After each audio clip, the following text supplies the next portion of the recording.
He's not red-pilled, but feminist women hate him. I present to y'all Ian Purkis, an absolute menace to the academy where he resides, or more actually the academy where he performs the most unhinged beating on every single girl, and this time is not the good, moisty beating that we like to see as the real one, but he also has the Midas touch, but instead of creating gold every time he violently spanks a girl, they instantly develop some feelings for lil bro. Yeah. This is a Stockholm Syndrome, manhwa where our boy is throwing hands with any female that walks into his vicinity. I'm talking about the rank 1 prodigy of the second year who got her ass clapped by wood. Again, not the warm, comfy, oozing way that we like, the brutal one. His childhood friend also wasn't pardoned and got her fair share of hands on her face, bro. Even the saint of the damn church was obliterated and was dropped to her knees, and if he did that with his friends? 'Cause yeah, those 3 are his close circle. Y'all don't even imagine what he did to his actual enemies. This gorgeous blonde baddie that tried to seduce bro with a lil, I dropped my towel, unfortunately met the sword. Later of course she wanted his real sword, but that's just classic here bro. I have never seen so many girls get folded by a single individual. This dude makes red-pilled podcasters look like promising husbands. No more wasting on this shit. Let's dive in it. In a forest at night, a kid slashes his sword into the big wolf's body. 2 more approach. He points his axe at them and asks who's next. They come running in a zigzag. He locks eyes on them. The beasts leap at him. He drives his weapon into one, plants another blow into the other's head, slashes one in the eye, then spins around. He spots a huge bite coming from the side and drives his sword straight down the creature's throat, taking a small bite to the arm in the process.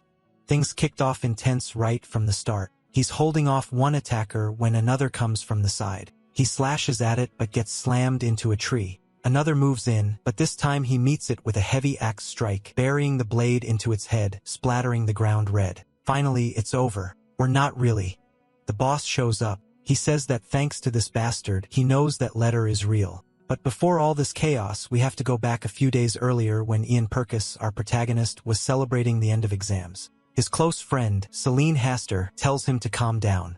Still only mid-year. Another drunk guy chimes in, telling her to let him enjoy it. This is Leto Engstern. Ian says that even though he's not great at swordsmanship, he passed thanks to his writing skills and his quick footwork. The 2 of them are celebrating like fools, saying it's amazing to be at the best academy in the empire. Celine says, "You idiots, stop acting like a fool. We got class tomorrow morning, so I'm heading out. Later, sucker." An's like, "Alright, guess I'm heading back. I'm gonna sleep. See you tomorrow." Back in his room, he thinks, man, why did I sign up for morning classes? Worst decision ever. Never again. He flops onto his bed, but as soon as he falls asleep, a name appears before him, Delphine. In the middle of a scene filled with corpses, someone identical to Ian stands up and says that name is coming, and they needed to stop him or everything would come to an end. A meteor shower rained down, and in the middle of it, the protagonist wakes up. What kind of dream was that? Delphine. Who even is that? Never heard of them. Probably had that dream because I drank too much before. But then he notices a little letter sitting on the table. Strangely enough, the calendar showed that an entire week had passed pretty confusing. He picks up the letter and sees that the handwriting is so detailed, it must be from a girl, which means this could be a love letter from one of the academy's popular girls. Even though he risks being late to class, you can't just leave something like that behind. The letter reads, "I thought it was just a silly fairy tale dream from my childhood, but I never imagined our names would be recorded in the history books. To Mag, I will dream of you as well, sent by Scythia, year May 1971 of the imperial calendar." Purkis looks at the calendar and sees the date doesn't match. Whoever this crazy person is, she put in some effort, but not enough. There's also a part saying that if the future isn't protected, the world will perish. He finds it all amusing, crumples the letter, and wonders, who writes a love letter in such a messed up way? Outside, as he's walking, he starts wondering, why is everyone staring at me? He glances down and sees an axe hanging at his waist. Where did that even come from? Lately, everything's been way too confusing. Suddenly, he spots Leto and Celine and calls out to both of them. But they both turn away, clearly thinking they don't want to deal with him. Leto says, "Celine, let's ignore him this time." And she agrees, saying it's better than being dragged into that weird place again. Ian, however, shouts, "You bastards, look over here." At that moment, Leto seems to notice something about him, saying that today he actually looks different from yesterday. Suddenly, he runs over and gives him a hug, saying he's glad Ian finally stopped being possessed. Ian pushes him away, "Get off me, idiot," and asks Salim what he's even talking about. She tells him he was possessed for an entire week. Still confused, Ion says a week, but the last thing I remember is saying good night to you guys after drinking. She yells that he seriously doesn't remember anything he did. Ligo explains that because of him, the reputation of all three of them is ruined in this academy. Their plan had been to take him to an exorcist, but every time he threatened the group with that axe, Ion looks at the axe and asks if they're talking about this one. They tell them to lower it because they're already traumatized. The protagonist is completely lost trying to understand this whole possession thing. He doesn't remember a single thing, but maybe it's connected to that nightmare. Leto celebrates that it's over and Celine agrees at least it ended before another incident happened. Naturally, Ion wants to know what incident are we talking about. Celine tells him he went and did the insane thing of hitting the top student of the second year. Ion thinks that makes no sense. That girl is the one who awakened her aura earlier than anyone else, known as the monster swordswoman among all the second years, a certain Syria or Dina. Of course, he says, you gotta be joking. I'd never hit someone like her. But Celine explains he didn't just hit her. She's been in the hospital for a week. Now she asks what he's going to do. Still confused, he asks why he have to do anything. She reminds him that they have swordsmanship class today. He's gonna face her again. We then see the poor girl dragging herself in, trembling all over, saying it's unbelievable. Ion, however, just says the only unbelievable thing is how mediocre she is and smacks her across the face again. She goes flying, and then he swings a wooden strike right on her backside. What the hell is wrong with him? Someone needs to lock this guy up. It's like Diddy's soul took over his body. The students are all terrified. This wasn't just a normal beating, and besides, she's supposed to be the academy's top student. Ion steps forward and tells her she needs to start suspecting every opening he gives. Clearly, she has no idea how to deal with traps. Now, in the present, Ion wants to know why on earth he went and beat up this girl who's in the same class as him. Not to mention Syria would have been fine if she were someone he could actually face again. But now, here he is, hinting face to face with the gorgeous nightmare who's about to beat him senseless. Celine says maybe it's better if he just surrenders. Otherwise, he's about to get beating for nothing. Meanwhile, the rest of the students are impressed by Syria's persistence. She took a brutal beating, spent a week in the hospital, and still came back. Everyone's saying, man, if I took a beating like that, I'd never set foot in the school again. Obviously, this hasn't been great for Yurdina's mental state. The professor tells everyone to shut up and get ready. This fight would replace multiple lessons, meaning it was worth the high grade. But the protagonist is thinking that damn spirit could have taken care of all this before disappearing. How am I supposed to handle this now? She's the top student, which means the beating she got before won't affect her grades. But if I take a beating from her, there's a chance I'll get expelled from this place. My plan is simple. Take hits for 10 minutes until she's satisfied. But in a single second, she signs a fist into his stomach and bam, he's airborne. He crashes into the ground like a cannonball, realizing that even if he surrenders, she's not going to go easy on him. He gets back up and says it's his turn. She tells him to go for it, and with a gleam in his eye, he charges forward with confidence. But then he notices something odd. His body feels strangely light. What happened during that time, he can't remember. Yurdina smirks, vanishes, snatches the sword from his hand, and drives it into his ribs. He collapses, vomiting everything up while she asks if this time he's not showing those so-called traps. Last week, he beat her without even trying, and now he's acting like this. Ion snaps at her, telling her to shut up. He's sick of everyone going on about last week, but she's not in the mood either, saying it's his fault she got humiliated. She immediately leaps in for another strike. Staying her midair, Ion is certain his vision and kinetic awareness have somehow improved, though he doesn't understand how.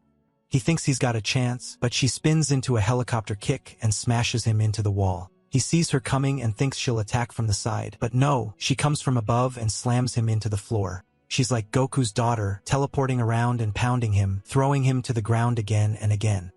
Even while being beaten, he still wonders why she makes so many unnecessary movements. Then she says, "Don't rush in thinking you see an opening. Anything could be a trap. Isn't that what you told me last week?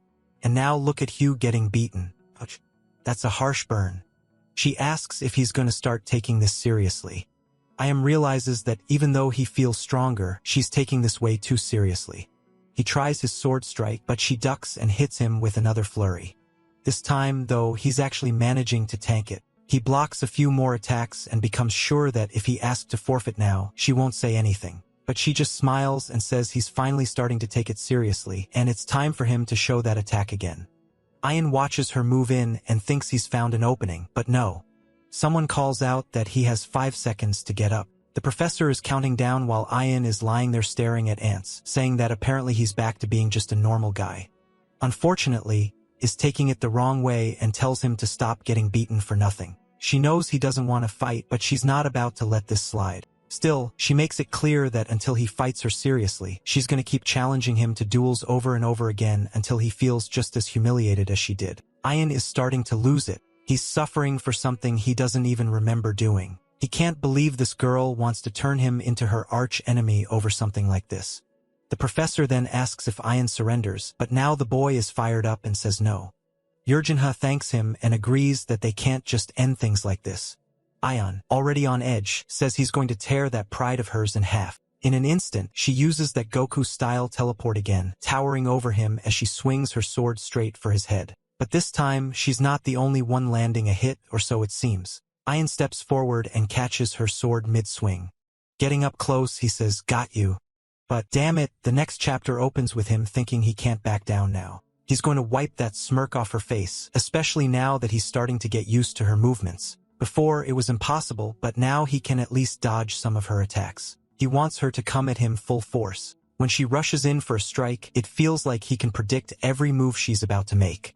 So the moment she leaps for a vertical attack, he's already ready. He steps forward, grabs the hilt of her sword, and stops the swing. Getting close again, he says, "Got you."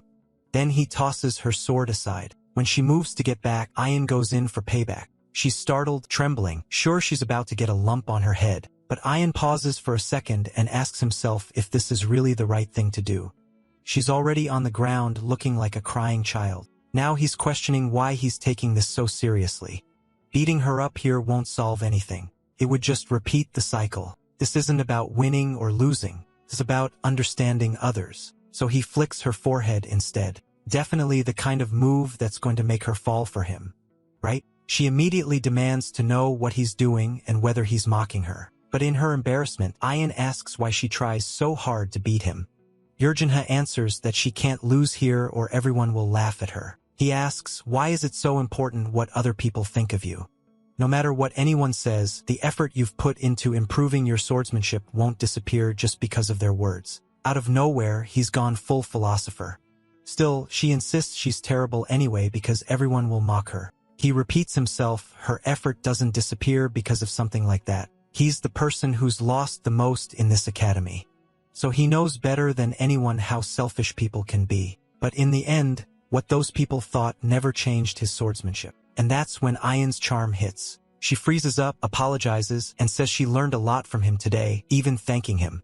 From the sidelines, their friends are baffled, so Ian actually won. The tan blonde doesn't believe it. He's beaten the best second-year student twice in a row. The professor announces the result, and Ian walks away with swagger, leaving her behind. The problem is now in the academy, wherever he goes, everyone is talking about him. Everyone's convinced he's stronger than Yuridina, but Ian knows that's not exactly true. His mana detection and aura have improved, but if it had been a serious fight with her using her much greater aura, he wouldn't have stood a chance. He's still wondering what happened during that missing week until someone taps him on the shoulder. He turns to see Celine and Leto. He immediately says not to bring up that possession again because he genuinely doesn't remember it. But Celine explains that they spoke to the saint from the cathedral, and she said he's fine, so there's nothing to worry about. Besides, who even cares about those rumors? It's not like they were that bad. Back then, he was just considered some filthy loser with no future. So being called a psychopath now isn't all that terrible in comparison. And then she even blushes while saying she heard some girl mention that he's not all that bad looking. He immediately wants to know who this bold girl is, but Celine steps on his foot and tells him to stop getting interested in that. What he should focus on now is that as a boy from a common family, the nobles at the academy aren't going to just sit back and do nothing. That's when Leo asks if the rumor is true, that since that day, Ergina hasn't stopped following him. Ian casually says, "Take a look to your right." They both turn their heads, and there she is, peeking out from behind a tree, all flustered and blushing. And to make things worse, Celine's already looking irritated about it too. "Good grief, Ian, your life's a mess. Swap places with me." Lita wants to know how long this has been going on, and Ian says it's been 5 days since the fight. But every time he tries to talk to her, the crazy girl just vanishes out of nowhere. Meanwhile, Yadena is off to the side, wondering to herself what she should do. She wants to talk to him. Right at that moment, Ian appears and says he noticed her nearby, asking if she wanted to say something. The fool takes off her mask and demands to know how he saw through her disguise. Then she apologizes and says she wants him to help her train. She also wants to get stronger. Our protagonist is thrown off. What could he possibly teach the top student of the second-year class? Aside from giving her psychological advice, there's nothing he can pass on to someone like her. Plus, he wants to put these rumors to rest, not create even more. That's why he apologizes but refuses. She insists, saying he must have plenty to teach, but he just walks away, saying he only won by luck. And she asks him to at least help her until the hunting festival. That's when Ian remembers the letters also mention this festival, something about numerous accidents. A certain Emma from the alchemy department had gone out to gather herbs and ended up being killed by mysterious monsters. The odd girl is standing there all awkward, fingers pressed together like some shy otaku at an event, saying he could be a little kinder. But Ian's far too stubborn to waste time on this. He tells her to talk to a professor instead. Then he runs past his friends, saying he has something important to check. Up until now, he hadn't really believed those letters, but the fact that his friends' names were written in them has him worried. In an alchemy workshop, there's Emma, probably working on a test tube. I am certain she knows something.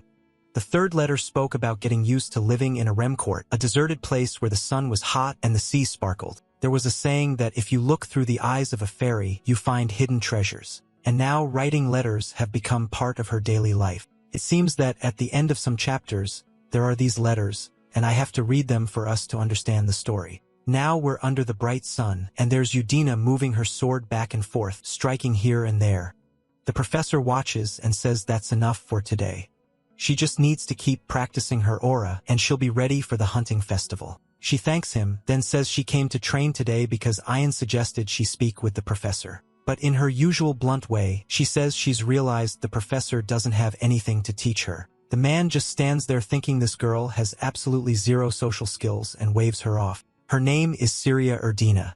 I keep calling her Erdina, and now everyone's calling her Syria. Then the professor calls out to her again and says he'll give her some tips. For the hunting festival, the most important thing is adapting to the terrain and the monsters in the area. After all, most of the higher class students have already done this. At the entrance, things might seem easy, but deep within the forest, powerful creatures await. Syria thanks him, saying she'll try to go deeper into the forest, but he warns her to be careful with that as well.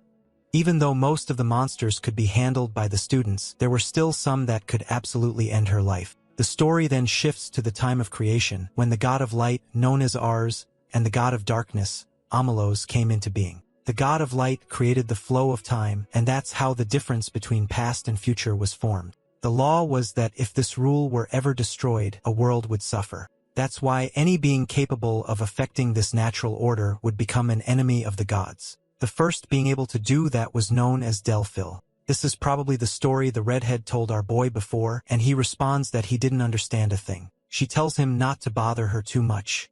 She barely slept last night, so he should go ask someone else for explanations. Not to mention, he showed up after a whole month without talking to her, and on top of that, didn't even ask if she was doing okay. Ian tries to defend himself, saying they're friends, but she shoots back. What kind of friend only shows up when they need something? He keeps asking for help, telling her to just simplify the story a little. She says fine. She'll explain as if he were mentally challenged. To defy time, you have to be extremely strong, and there's only one being in this world with enough power to do that. Delphine, one of the servants of the god of darkness. Ion wonders, could it be that these letters are coming from this person? She tells him to stick to common sense, because nothing he's saying makes any sense. But if she had to think of someone who could send messages from the future, it would have to be him. After all, there's no other mythical being who could. In other words, this whole letters from the future thing is nonsense, and he'd better start locking his door properly before sleeping if he wants it to stop. I think she's mocking him, but he can't really blame her. He did just show up out of nowhere talking about getting letters from the future. She then hands him 2 potions she's recently been working on made to reduce a person's presence. He asks if it makes him invisible, and she says obviously not. But before she can explain further, he drinks one on the spot. He immediately complains about the terrible taste, while she demands to know why he just wasted something so valuable. He tries to excuse himself, saying he wanted to see if it actually worked but doesn't seem to. She closes her eyes and says that since he already drank it, they might as well test the results. She tells him she'll close her eyes and try to sense his presence. At that moment, Ian starts to realize even he feels strange, almost as if he can't sense himself being there. Maybe if he stayed silent and hidden, no one would notice him at all. He moves closer to make the test more intense, but she grabs him by the collar. He asks how, and she says it failed. Even though his presence disappeared, you could still smell his body. He finds this talk weird, thanks her for everything she's done, and says he's leaving. He could have forgotten, but instead he warns her, "Don't go to the hunting festival, you'll be killed. If you plan to go, call me first." She seems happy, and he's worried about her. By now, the sun is setting, and another letter arrives. Whoever is writing them is clearly motivated. The boy falls into bed. He's not sure if these letters are even real, but at least she's safe now that he's warned her. At that moment, Leto shows up, and the protagonist gets up immediately, telling him to cut it out with this little game of leaving letters for him. He might have gotten away with it this time, but if he pulls something like that again, he's dead. Leto asks who he's even talking about, and Ian tells him to stop messing around, and he already spoke with Emma. His friend, confused, asks what this Emma thing is about and if she's okay, since it's been a while since they last saw her. The protagonist says, of course, she's not fine. How could she be? Good grief, is this happening right now? The girl's got a crater in her chest. In the latest letter, the woman complains that she's been sending him a letter almost every day, while he replies at most once a week. In the next chapter, we find Emma apparently being treated. The protagonist had warned her not to go into the forest, but she insisted. And I'm over here thinking, I'm sick too. Girl, come take care of me, you towering priestess. Leto and I am there praying as well.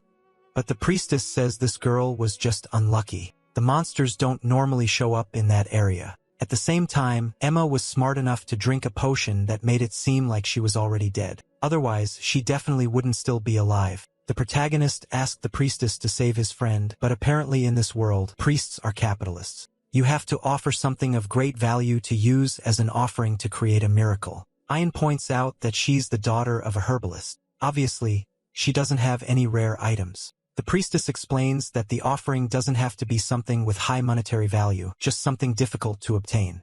Even so, she tells them to prepare for the worst. She says they can leave now, but Ion refuses. He's staying because he was the last person to see Emma. She tells him not to blame himself, then uses a power meant to help someone regain peace of mind. But apparently, it didn't affect anyone because Leto is still punching the wall, demanding to know why a monster suddenly showed up at the forest entrance. Ian wants to say something, but just then, someone calls for their daughter. The father comes in crying, asking why this happened to her. It turns out the father wasn't allowed to see her because of the ritual.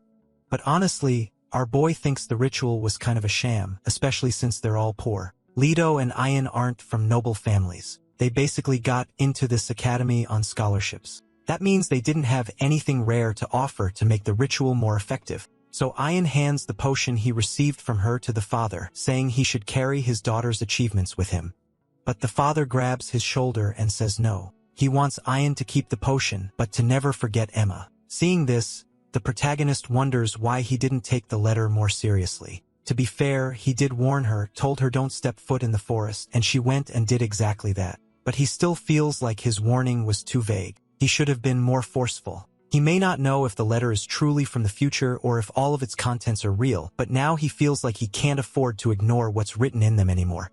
He needs to find this Scythia, the one behind all the writing, and make sure he prevents any dangerous events from happening. Apparently, the funeral has already taken place. No idea what exactly happened there. Leto, of course, wants to know who this Scythia is and if our fool of a protagonist has gotten himself a girlfriend. Ian smashes his face, telling him to get lost. He doesn't have a girlfriend. It's just the person who, in theory, is behind the letters. But Leto's still all curious, wanting to know which girl has him so anxious. So protagonist slams him again, telling him to shut it. That's when Leto mentions that Scythia is the name of a flower. So maybe it's just someone using a nickname, not their real name. The Sophia flower comes from the north, and the northern territory belongs to the Erdina family.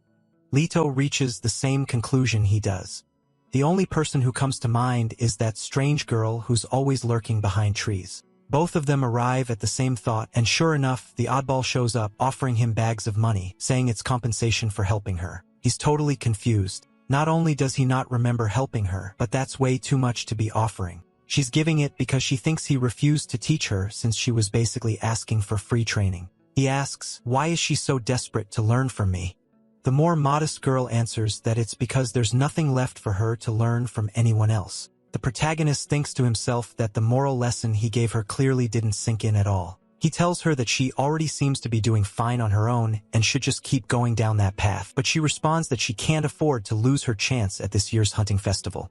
At that moment, he remembers that the letter also mentions Syria participating in the festival. So he calls out to her and says that starting today, they'll train together. He wants to find out if the sepia from the letter is actually Syria Yerdina. Several days pass after they begin training. The first thing he learns is that she has zero social skills. So bad that she even has the nickname, the rude one of the Erdinas. Second, he finds out that high-ranking nobles train nonstop all day using healing potions to recover so they can keep going. During one of these runs, she injures her foot, but she's fine. She's just gonna drink a potion and keep moving. Ian tells her to take it easy. The potion might cure her fatigue, but joint strain and muscle tension won't just go away. He asks why she keeps saying the hunt is her last chance. What's making her so anxious? She explains that there's someone in the 4th year she has to beat, but if that person graduates, her chance will be gone. He tells her it doesn't make sense. If that person leaves the school, she can still find them and challenge them again. But she replies that the longer time passes, the less chance she'll have. And besides, once that person graduates, she can officially challenge the future head of the family. That's right. Her older sister is even stronger. Delphine Uredina, her half-sister, with her parents have already chosen to inherit the family leadership. Since Syria is from a secondary bloodline, she doesn't even have the right to challenge her sister. The only place she has a chance is at the academy. Letter number 5 talks about how sad the bride is that she can't help him during this time when he's suffering. In the next chapter, Syria is listening to the sounds of worms, while Delphine compliments her on the hard work she's been putting in. It's just a shame she was born without enough talent and will never be able to beat her. Poor Syria knows that in her family. No one is on her side. All she wants is for someone to believe in her. And now here she is watching our boy telling her that she should be able to move again, to have strength within her family. She'd need allies, and maybe she should ask him. We skip ahead. It's the day of the hunting festival already. The academy's main event, you get thrown into the forest and you hunt beasts. Whoever kills the strongest wins, nothing dangerous at all, right? Especially considering a student just recently died after stepping into the forest. According to the letters, the protagonist knows Syria will participate, of course, and that Sephia will approach him. The problem is, he still has no idea who she is, and it's got him confused. Right at that moment, Selong calls out to him, telling him to come along. Looking puzzled, he asks why the rush.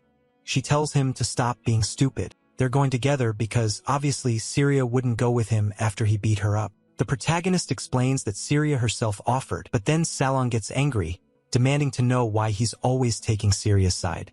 Out of nowhere, he grabs her head, and she, confused, asks what he's doing. Suddenly, things take a romantic turn. He leans in and sniffs her hair. Change your perfume, didn't you, girl? I didn't change it. It's my new facial cleanser. The guy pulls off the perfect subject change technique, the slay bastard. Celine seems worried about the trial, but Brian tells her not to worry. He's just going to have a little look around the forest. You know, the same forest where the last person who entered ended up with a crater in her chest and died. And speaking of that, no funeral, that girl, no one even remembers her anymore. And Aya knows exactly what he's saying here, but the letter already made it clear. There's going to be an attack from magical beasts, which means a whole lot of people are going to die. Kid, have you thought about warning the authorities? Or do you really think you're the protagonist who's going to take them all down yourself? Well, in this case, he is. He's there. All dramatic thinking, I'm the only one who knows the dangers in that letter. Tell more people, for crying out loud. But apparently that's not going to happen because the professor calls everyone over and says he's going to explain how the points will be awarded. As they probably know, the forest is full of magical beasts. Obviously, the goal is to kill them, but they need to be careful because the beasts are staying very close to the border. That could mean the ones deeper in the forest have also started to move out. He draws his sword and strikes a tree, telling them they need to get used to fighting in an environment where there are countless things around them that they might not expect. Ion admits it's actually a good tip since the animals, on the other hand, are perfectly adapted to this environment. Then the professor activates his aura and explains that it's a different matter for those who can materialize aura. Because even if a sword's path is blocked, it will still cut through like butter. And just like that, when an enemy of Greenpeace, he's killed 5 or 6 trees for no reason at all. But he warns everyone to be careful because in this trial, they can die. Now they're supposed to pair up and get ready, but they also need to remember not to go into the deep forest because it's too dangerous there. Knowing what's about to happen, Ion is certain it's better to stick with a big group. But these guys telling everyone to go off in pairs is insanity.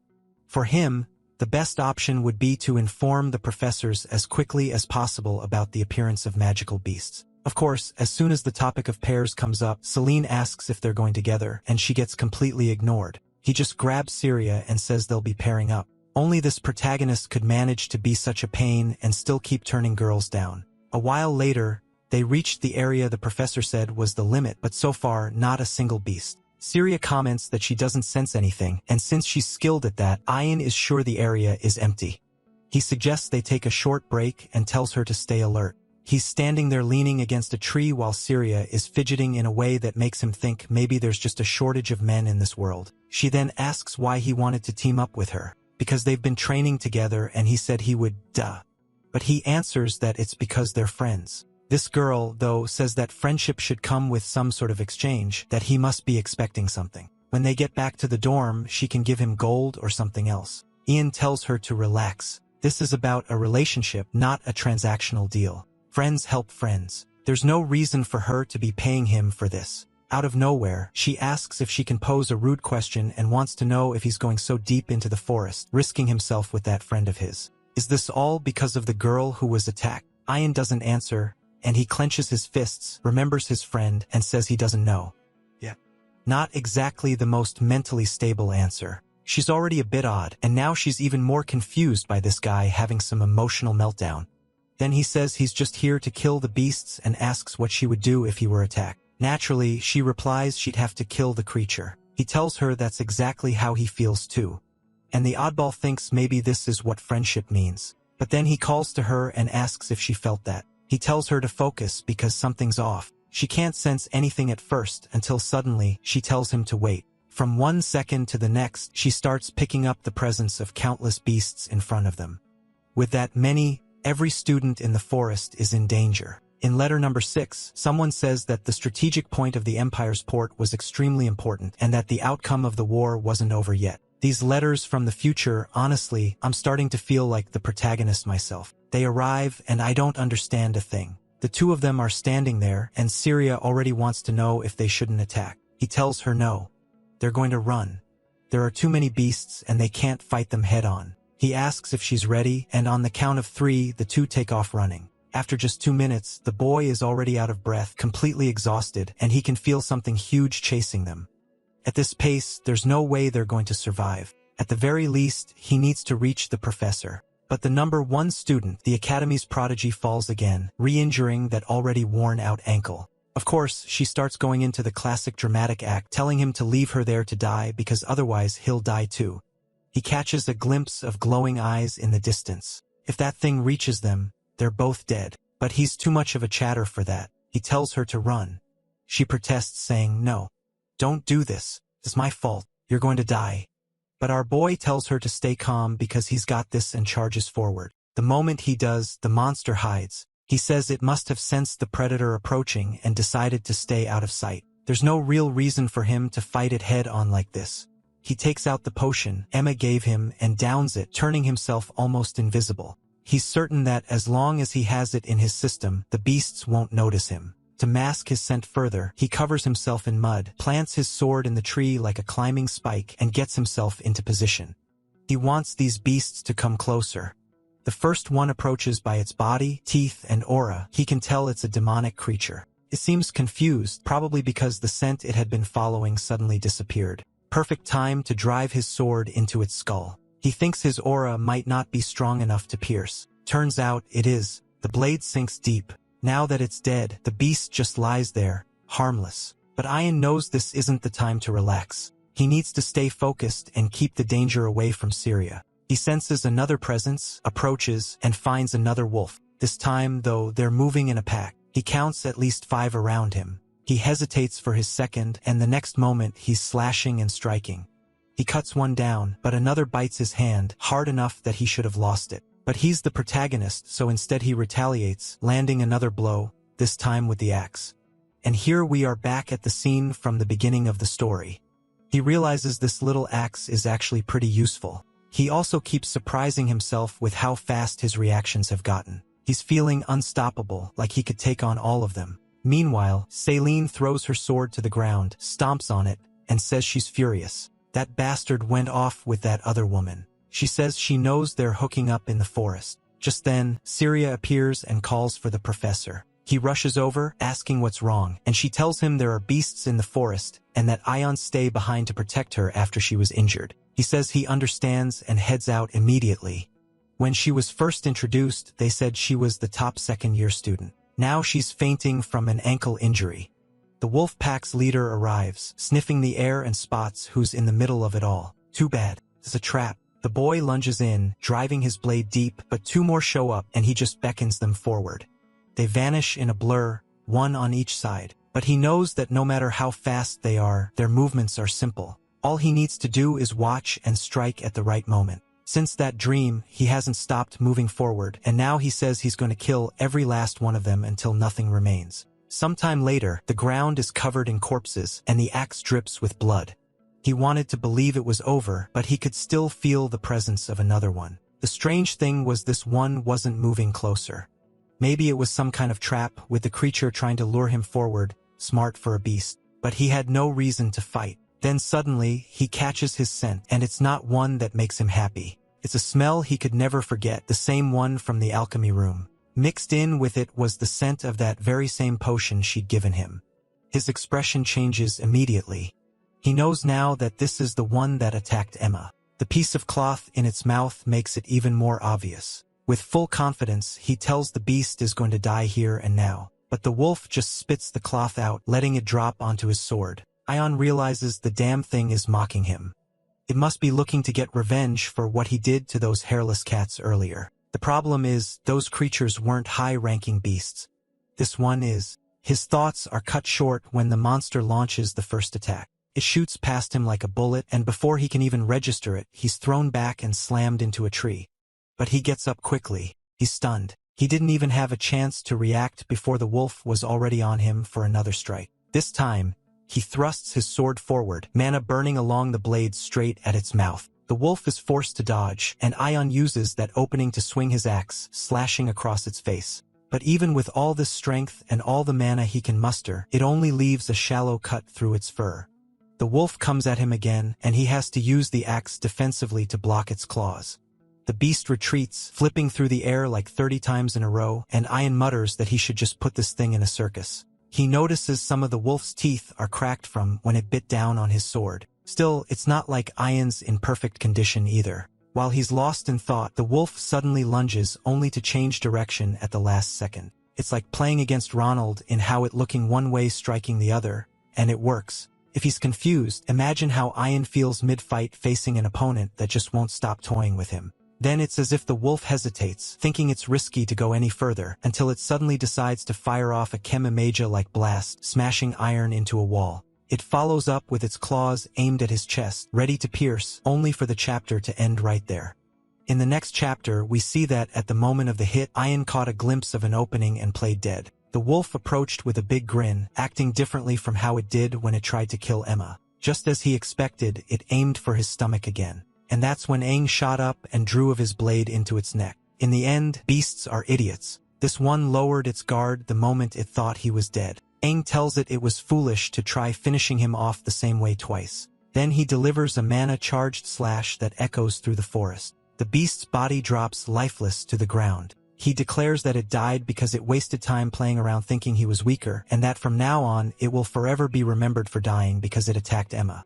Meanwhile, the professor is rushing through the forest. Suddenly, he sees an explosion ahead and wonders if Ion is dead. He arrives at a scene filled with corpses, confused because in theory, the only person who should be here is Ion along with the beasts. So Lion and the other students arrive, but he tells them Ion isn't there, that they'll have to keep moving deeper into the forest. Then someone quietly calls out to Selling from the side. It's him, the Aura farmer, sitting right next to the wolf's corpse. He calls out to the others, teasing that they took their time getting there. He's even emotional, calling out for this Professor Derek, who, in truth, didn't do a damn thing. And with that, Ion collapses only to open his eyes later inside the saint's temple. From what he's heard, it's going to be a while before he can leave that place. Everyone says he was lucky to make it out alive. That wolf, as strong as it was still only in its first few years of life, which meant it could have grown much stronger. That's when Leto shows up, calling him a complete idiot who's lost a few screws. Nearly dying just to act cool for a girl makes no sense, especially since when a girl actually makes a move on him, he's always like, I'm too much of a man to be with a woman. Leto points out that he probably survived because of the potion, and the protagonist agrees. Leto immediately calls him an idiot again, saying he couldn't have given the potion to Yadina, left her up in a tree, and gone to get the professor to help kill the wolves. Ion admits it really does sound like a smarter plan. Too bad that's in the past now. Leto says he wants to strangle him, but also mentions that weird Yurgina girl must have some mental problem. She's been circling the temple 12 times a day. Ion thinks to himself that he really has attracted an odd one. And just as he's thinking that, bam, throws herself into his lap. Easy there, Selena. I thought you had a bit more self-control. Leto is off to the side thinking she didn't even acknowledge him, didn't say a word, while the odd one is sitting there chewing her fingers. Leto then says it's time to collect the boy's reward. It looks like he earned 70 gold coins. Ion's still complaining about the fact that this girl bit his hand, but she grabs the other one and says they're going out for dinner tonight. She knows a restaurant that specializes in magical beast cuisine, and that's where they're going. And there she is, still sitting in his lap. No one's going to comment on that. He grumbles that he just woke up after being injured, and she's already bothering him. But she clings to him and cries, saying she thought he was going to die. Meanwhile, the oddball is holding her close, thinking she smells good. She keeps crying, saying he should have just left Syria there to die. He tells her he can't just abandon someone in danger like that. And just like that, another girl's falling for him. She says he's the most important person in the world to her and nothing else matters. Ion is confused, wondering why she's making such dangerously forward moves. He asked himself if nearly dying is what made her act this way. She's holding his face, telling him to stay still. Ever since that 7-day dream, his life has completely changed. Leto says something and the two pull apart. Poor guy. I almost feel bad for him. He says he didn't mean to interrupt his friend's date with Dear Jr., who's like a sister to him. Eternal friend zone, the poor soul. Then Celine runs off and Leto tells Ion he should pay attention. He shouldn't just give all of his attention to Syria and ignore Celine like that. The world of women is complicated, and apparently, some trouble is coming because our boy from the future says that looking back now, Levi's words were important since the relationship between the two ended up turning for the worse. No letter from the future was needed to figure that out. In the next chapter, Syria walks through the academy while everyone calls her the rude one of the Erdinas. The rumor is that she only got lucky in the last test because she was paired with someone talented. Otherwise, she would have come in last. So Lang is standing there thinking it's all true. I really was the one who killed all those magical beasts, and in the end, she just ran away. He didn't have to fight. It was her mistake, and it was her responsibility too. Buddy acted like a knight and said, "Don't say that, beautiful. We're friends." And just like that, this twisted romance takes another step forward. She remembers clearly the moment the professor brought him back nearly dead because of her. She still wonders why he risked his life like that. In the past, she hadn't been able to answer that question, but now she was sure. Her thoughts are interrupted when he calls out to her. As she turns toward him, she realizes that for the first time, she feels comfortable around someone. He wouldn't even have to say a word, just his gaze would be enough. What's going on here? This is starting to feel like a shoujo manga. Let's hurry through this romance and get back to the main plot. She arrives at the hospital, opens the door, and sees him lying in bed. He reaches out his hand to her, and she approaches, blushing and shy. He's reading a small red book, no idea what it's about. She shows him a bag of money, and he sets the book down, noticing her worried expression. She brightens when she sees that he's recovering, and he tells her not to worry. She smiles again. She brought him a pile of gold coins as thanks for saving her, but he's reluctant to accept it, saying it's unnecessary. They're friends. Just holding her hand is already enough to make her melt. Right then, Celine walks in with a good morning. Of course, she spots her rival and shoulder check. Honestly, I mourn Celine to be careful. Syria is ranked second in the academy, but apparently not because that so-called top 2 gets floored by a shoulder bump like a complete fool. She awkwardly gets back up and says she's leaving, and then Celine tells him to leave too. What the hell? This girl's got some attitude. Ian starts to protest, but she cuts him off, telling him to focus on thinking about what the two of them are going to eat today. He remembers Leto telling him to stop ignoring Celine. Meanwhile, Syria is outside, clearly downcast, and people are starting to notice. Off to the side, a few guys are whispering that she's even more annoying than before and that they should just get rid of her now. One says he already hated her when she was at the top and the professors were spoiling her, and now he hates her even more for being a disgrace to nobility. He asks Teen if he agrees. The tanned, blonde-haired guy tells him to be careful. One wrong move and they could face retaliation. But then someone else shows up, saying they can share some information about Surai or Dina if they're interested. Teen stands up and tells her to speak since he's curious. The green-haired girl pulls down her hood and says they don't have to worry. The Yardina family won't do anything to them because Syria isn't from the main bloodline. Meanwhile, Ian arrives at the hospital to see poor Emma. Where's the saying with the curves? Hand over those gold coins. But that alone wouldn't be enough to pay for her healing, would it? And then, there she is, arriving with a commanding presence. Feels like a miracle. She asks what Ion is doing there. Had he come to visit? After all, he'd already been discharged from the hospital. What happened? He ignores her question completely and asks about Emma instead. She explains that with continued treatment, Emma can be kept alive, but that doesn't mean she'll recover. Is she really going to do it? Go through with a big gesture? He asked if her earlier offer, the one about giving something valuable, is still valid. He wants to know what he could offer. She tells him any item of great divine power or strong magical power would work. Usually, the remains of magical beasts are used, but obviously Emma's father never had the chance to get anything like that. Ian asks if offering a high-ranking beast would be enough. From what he's heard, such a beast would be worth about 70 gold coins. She says that still wouldn't be enough, but maybe if it were an adult magical beast it could work. He thanks her for the explanation and excuses himself. She says she'll keep praying for Emma's recovery. As he leaves, Ian thinks about a certain monster mentioned in one of the letters. Maybe that would make a good offering. But then he remembers. He barely managed to deal with that wolf and that was already pushing his limits. I saw a comment asking, why is the saint wearing something so sexy? Is that even legal? Sounds like someone's ready to have the saint arrested. The next chapter starts with Ian walking into the room, calling for the professor, who says that from the looks of it, he's feeling better, then immediately asks what he wants. Iron wants to know if the professor would be able to handle a magical beast stronger than that wolf. The man replies that obviously it's hard to say, depends on how strong the monster that appears is. On top of that, it's a rare thing to happen, since you probably won't even see beast larger than that one. Ion finds it strange. With so many creatures appearing out of nowhere lately, how can the professor be so sure a bigger one won't show up? The man explains that the chances of a creature stronger than that appearing in the southern forest are very low. Normally, beasts stronger than that only appear in places with an extremely high concentration of energy. That kind of environment usually exists where there aren't any people around. So obviously it wouldn't be here. Not to mention they hold a hunting exam every year, which keeps the monster population even lower. Ian pushes again, asking what if a strong one somehow survives and shows up. The professor answers that it's very unlikely since the stronger beasts have an even more noticeable presence. Ian still doesn't buy it. He's worried that one might show up because of what the letter said. But the professor insists that the hunting competition is when everyone goes after the strong beasts, so if there was one like that around, it will or even found. Out of nowhere, twists the professor's words and says it sounds like he doesn't care if the students die. The poor guy is caught off guard and says that's not what he meant at all. Besides, everyone who participates in the event is there to overcome crisis. Ian gets the message, in the end, no one's going to take action unless something actually happens.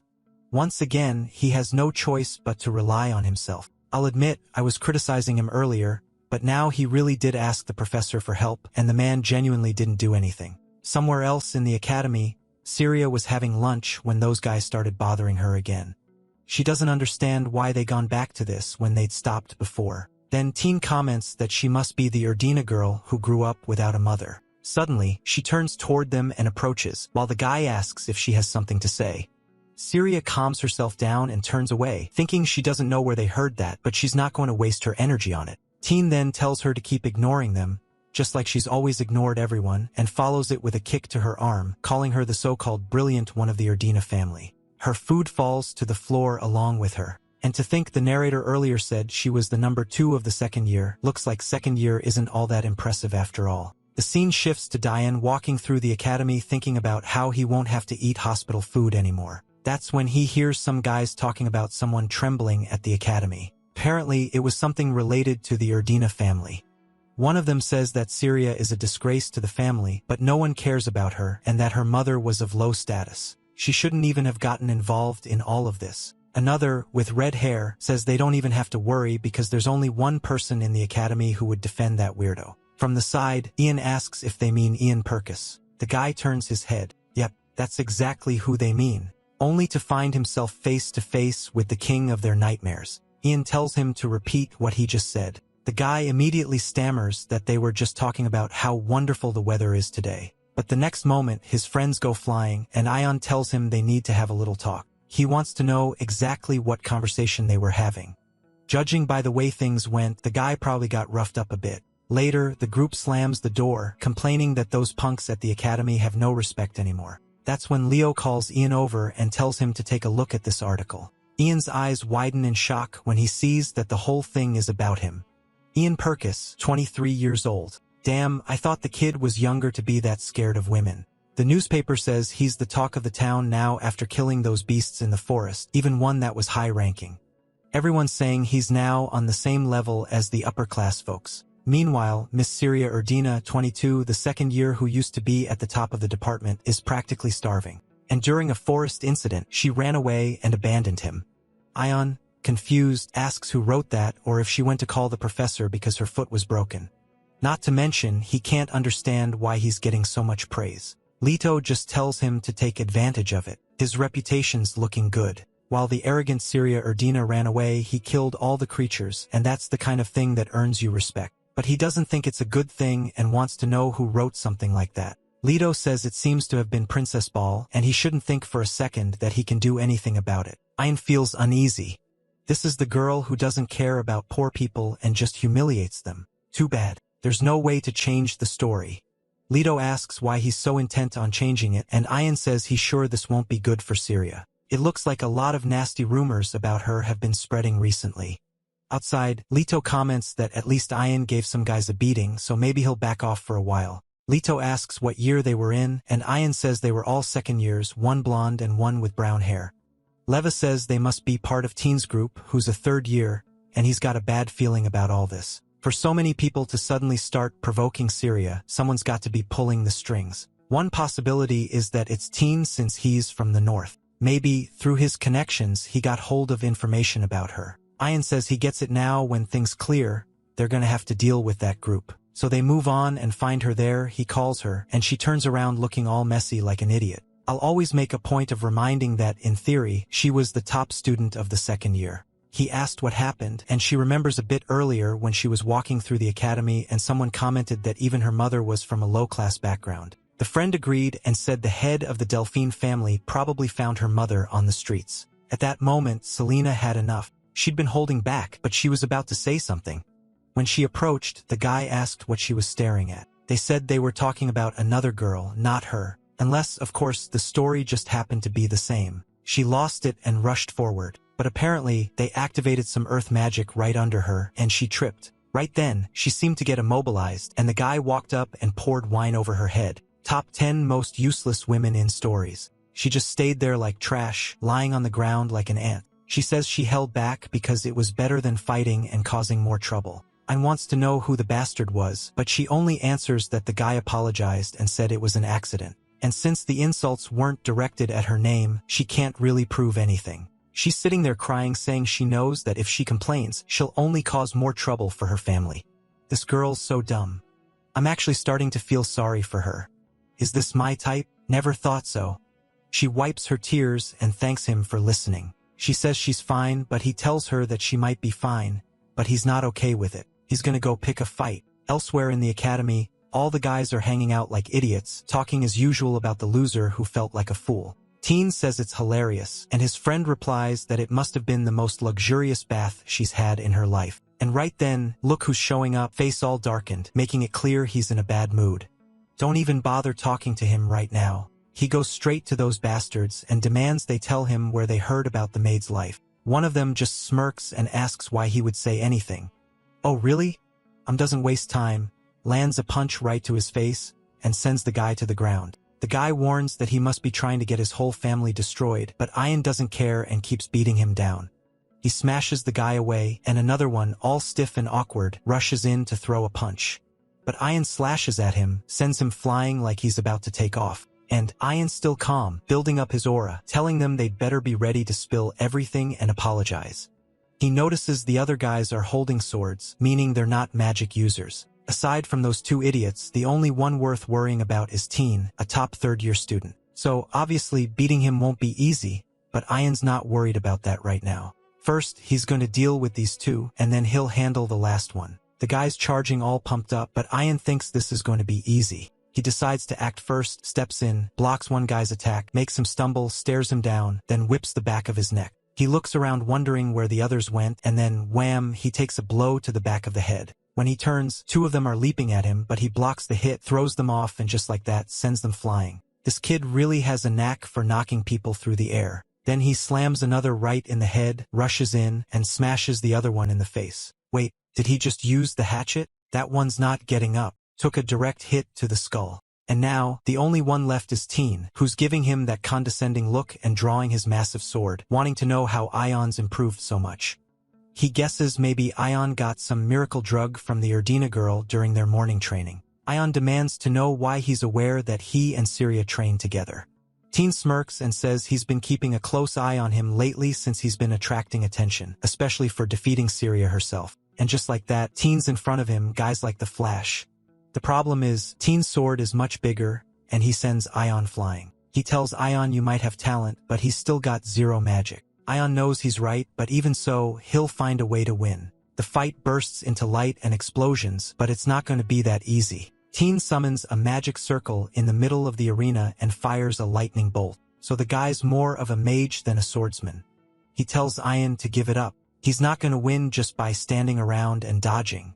Ion snaps at him to shut up, but Teen shoots back that if Ion wins fair and square, he'll be quiet. After all, men from the southern region accept the consequences of a fight. Ion knows this jerk is a liar. He mistreats Syria just because he can't beat her, and now he's spouting this nonsense. Teen charges again, and Ion already knows the attack's coming from above. But then in a flash of lightning, he takes a hit to the arm that blasts into the ground. He gets up, breathing hard. Maltine says he's curious. When he saw Ion fight Syria, he noticed him dodging attacks that should have been impossible. Ion knows exactly why. That was when he was possessed by the spirit. And speaking of that, it happened once and never again. Honestly, the spirit could have been his mentor. Take over his body, charm all the girls in school, and then leave him to deal with the chaos. It would have been hilarious, but there's no way the author would give us that. Looking at the ground, I remember someone mentioning he seemed to use a technique called spatial steps. And one way make it easier to pull off is to use it on soft ground, which luckily is the case here. Watching the terrain, he seems to find the path to win this fight. Meanwhile, Teen keeps attacking, saying he's interested in knowing how he pulled that move off. While dodging, Ion is just waiting for the perfect moment. The blonde guy keeps laughing, asking what's wrong. Have you already lost the will to fight? If that was the case, who's going to charge forward and finish it once and for all? But right then, his foot sinks into the ground, and that's when Ion moves to the side, dodging the attack. And then comes the axe swing. Seriously, I don't even know how that thing hasn't taken someone's head off yet. How is that even possible? He swings it right at the guy's face. What is this thing? A toy? And, of course, the follow-up is obvious, right? After you smash someone in the face, what do? You throw them to the ground, get on top, and choke them. Our dear Ion avoids women just so he can straddle the blonde guy instead. At least he's telling him to shut up before delivering another axe blow. Although it's apparently a toy again. I think he's hitting with the handle instead of the blade. Odd, now it's clear. He's striking with a blunt side, and he warns that he's going to crush his head until there's nothing left. He really leaves the guy wrecked, at least for now. Then someone in the back shouts, asking how he dares, and says he's Lupin, the son of Countess Grainella. He mourns that Ian is done for, but almost gets an axe to the skull himself. Ian asks if he's looking to have his head smashed too. Ian tells him to start talking unless he wants to find out, and the guy says he doesn't know her personally, but it was a girl with green hair. Everything they found out about Syria's mother and all the rumors came from that woman. Ian steps closer and says, "You really can't expect much from trash like him. But he better remember that, if this happens again, there won't be a next time." Leaving everyone beaten down, Ian is confident they'll at least stop bothering Syria. The problem now is that he has to find out who this person spreading the rumors is. Meanwhile, Syria is walking through the academy looking for him. She's worried he might have gone to do something because of that conversation they had. Then 2 other girls spot her and say they found the lost orphan. They tell her not to call them mom just because she has a new family. Syria holds herself back, wanting to cut them down with her sword, but decides it's not worth it. Still, the pets keep going, saying they feel like she's a bit shaken. Then Teen shows up and tells them to be quiet. I don't get it. He's got this malicious expression, but he's saying they'd better not do anything unless they want to get beaten just like he was. And apparently it's working because the girls are all apologizing. But I'm not sure what his deal is. He's still giving off this negative aura. He tells them they have no way out and that they'll be beaten by Ion Percocos just like everyone else was. Could be trying to set something up, like Ion attacks the nobles and then has to be expelled. I don't know. Maybe or maybe not, because now they're all bowing down to Syria, who tells him she didn't expect him to play this whole role, and if he wanted to talk, he could have just looked for her later. Man, the artist really needs to change these backgrounds again.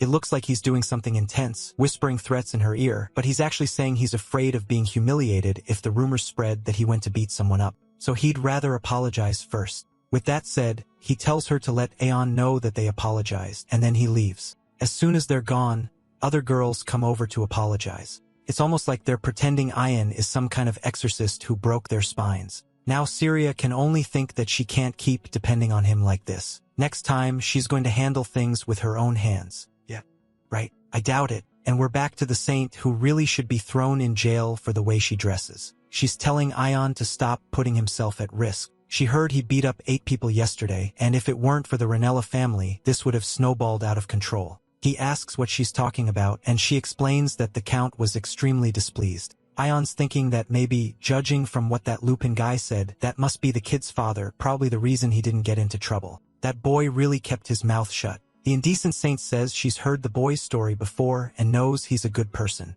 Besides, she owes him a favor from last time. He asks what last time she's talking about, and she warns him not to forget. That's when he realizes something must have happened that week that he doesn't even remember. Apparently, her name is the Saint. He still doesn't know her actual name.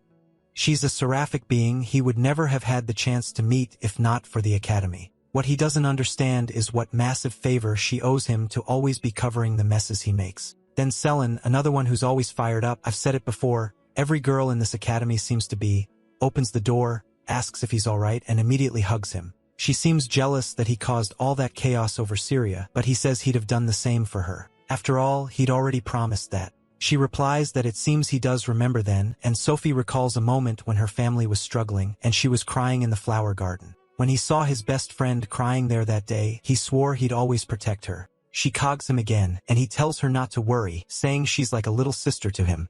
Cue the legendary reverse friend zone. She stomps on his foot, saying he can't ruin intimate moments they're about to have like that. He claims he doesn't know what he did wrong, and she tells him to shut up. Then she says they better take care of this Erdina situation soon.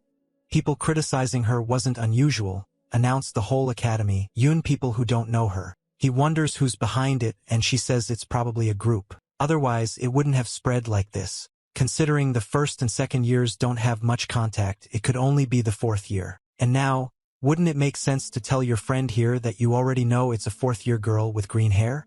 There can't be that many of those. As he's leaving the hospital, he runs into Emma's father, who greets him. Ian tells him not to be so formal and asks how she's doing.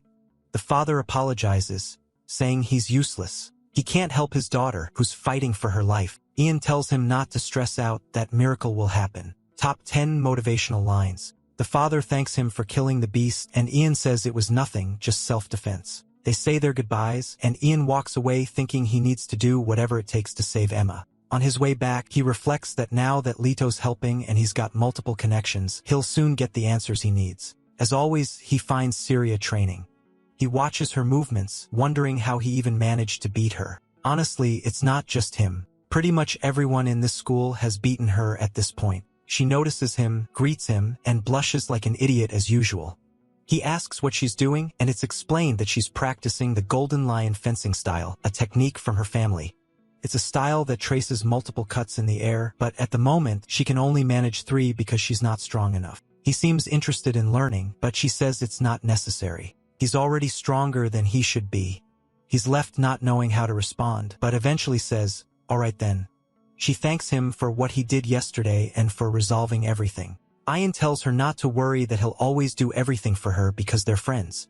I thought he was going to call her little sister too, just like he did with the other one, just to get her riled up. But no, he didn't. Now she's fired up in more than one way. Still, she says that from now on, she's going to handle her own problems. He kind of mutters that if she ever needs anything, she just has to say so.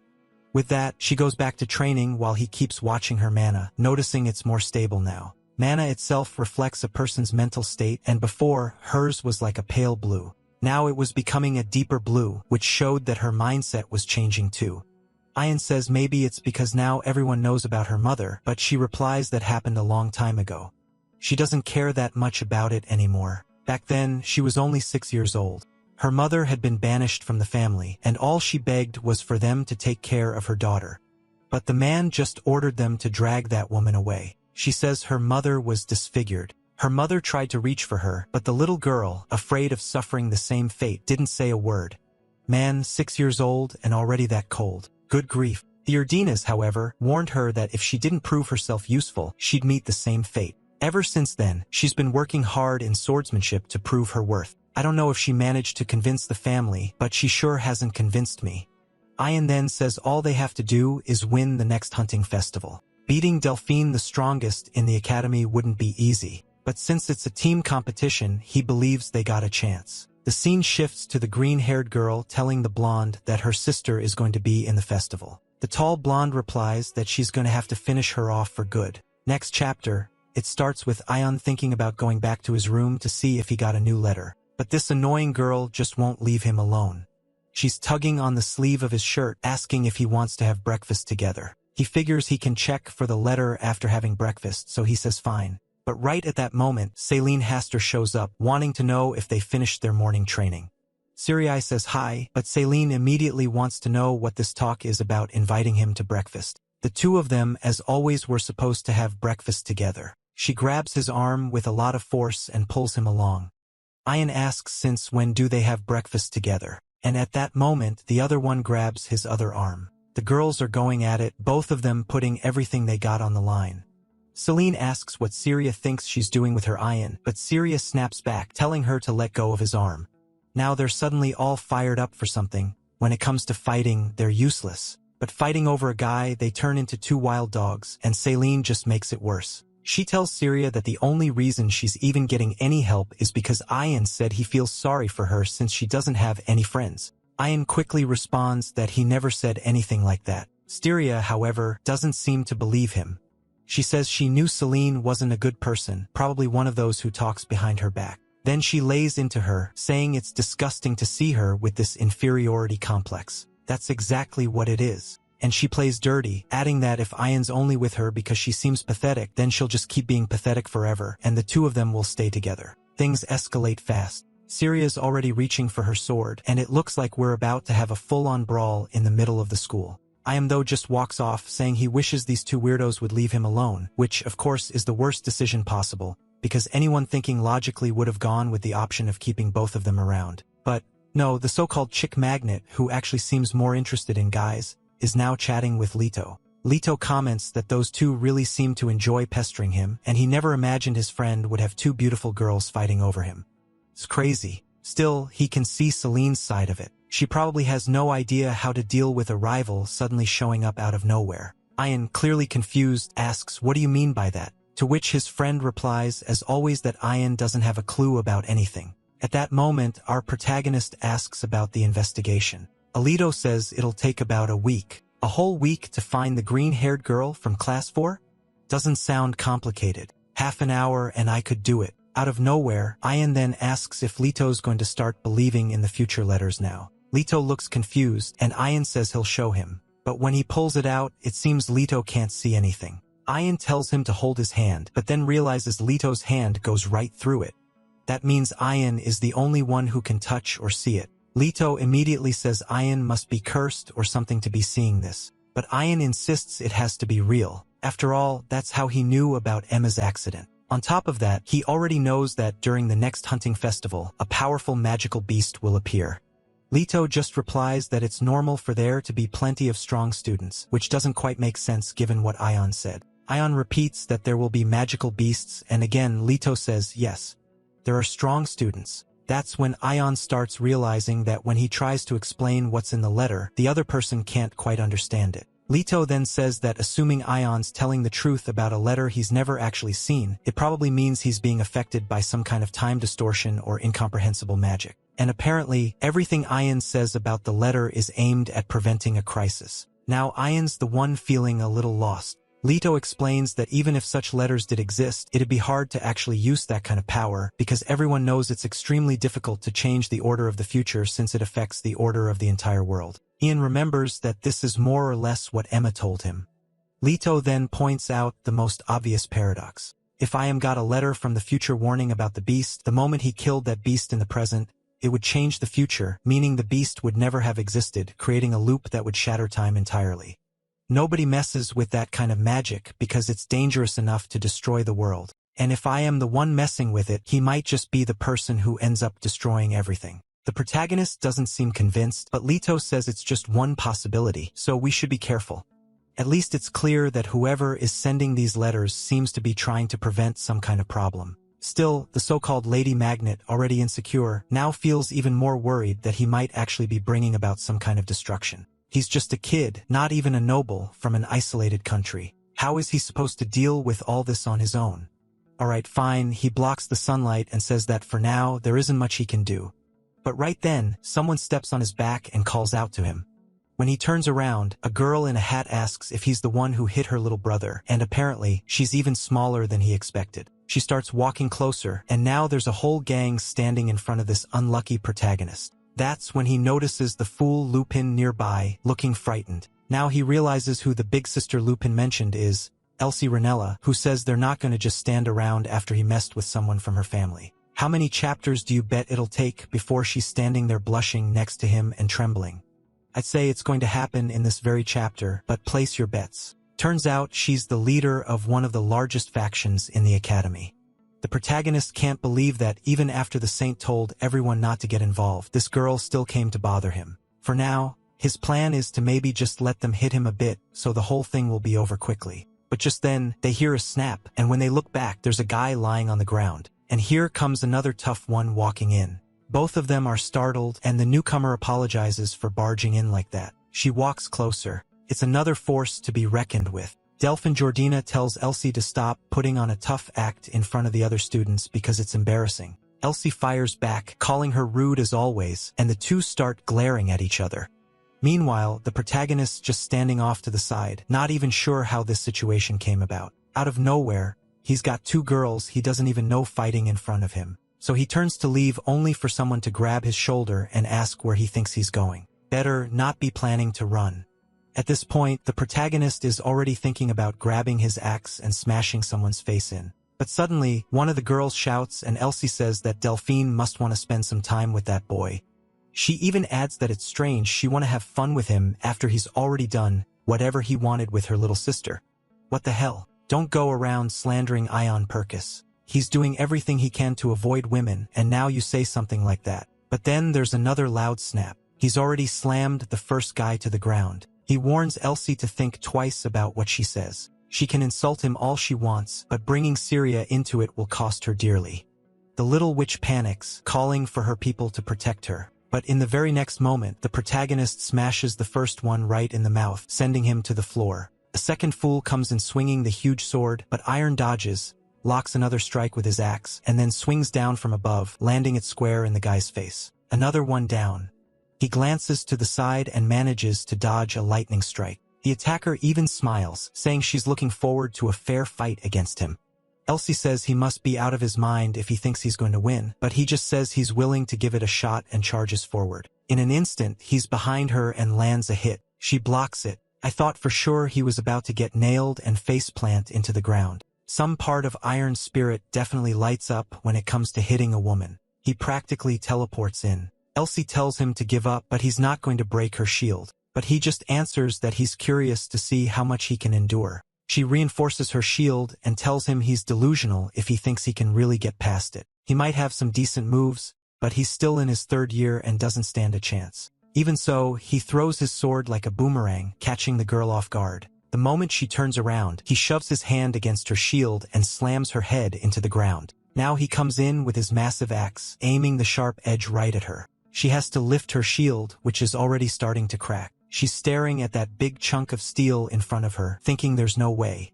He might actually beat her, and she's supposed to be the best magic user in the academy. But he keeps pounding away with his axe while she seems to be looking for the perfect opening to take him down. Then the shield finally starts to splinter and breaks completely.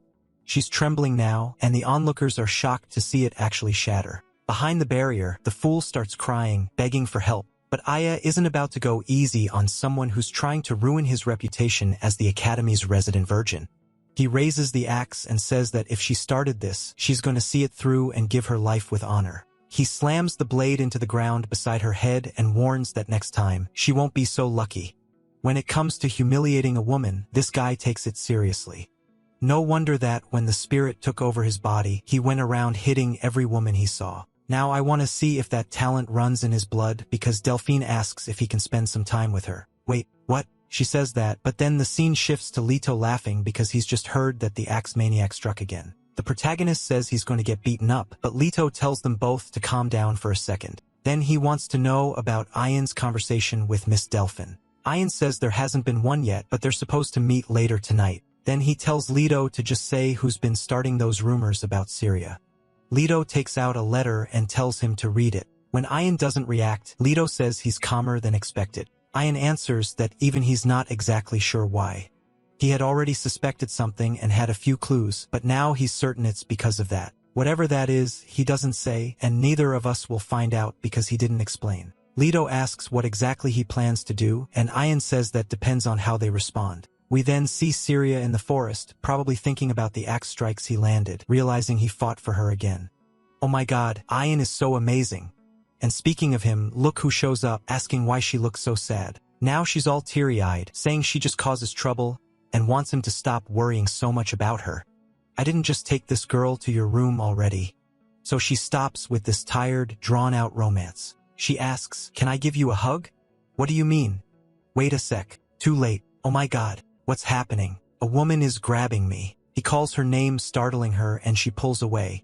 And just to be clear, this protagonist is 23 years old, not 14, not 12, 23, and he's blushing because she hugged him. That's why I like that Chinese series where the guy spends 10 million per second on women and takes every single one to bed. It balances things out. Right in the middle of this back and forth where nothing actually happens, a notices Sifia flower on the ground. Tomato Cheeks comments that it should only grow in the north. She's never seen one this far south. That's when Ion remembers that Sifia is the name or maybe the alias of the person sending the letters. Taking the chance, he asks Syria if she likes it. She says yes. Her mother loved it, and that's why she does too.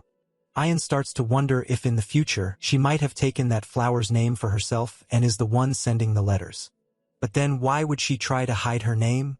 Either way, whoever it is, this flower clearly means something important to her. Also, he just needs to stay calm because during the hunting festival, he's going to get close to this person even if he doesn't remember it yet. But could Sifia really be Syria? If that were the case, then she'd be the one he marries in the future. He shakes his head, thinking that even if that letter was reliable, she's still just a junior. He can't let himself get distracted by her. He needs to focus on what he has to do, which so far has mostly just been beating people up because of her. Then he asks if it's already certain that Miss Delphine will succeed the Yadina household. And if, by any chance, she has no possibility at all, she replies that she doesn't have the qualifications or ability to be the successor. So there's no way she could compete. Her older sister holds all the real power and the entire family supports her. But the protagonist suggests that maybe she's being kept on a leash. After all, she's still a daughter, and in theory, a fight between them would be the most natural thing to expect. Syria says she's never had the courage to challenge her sister.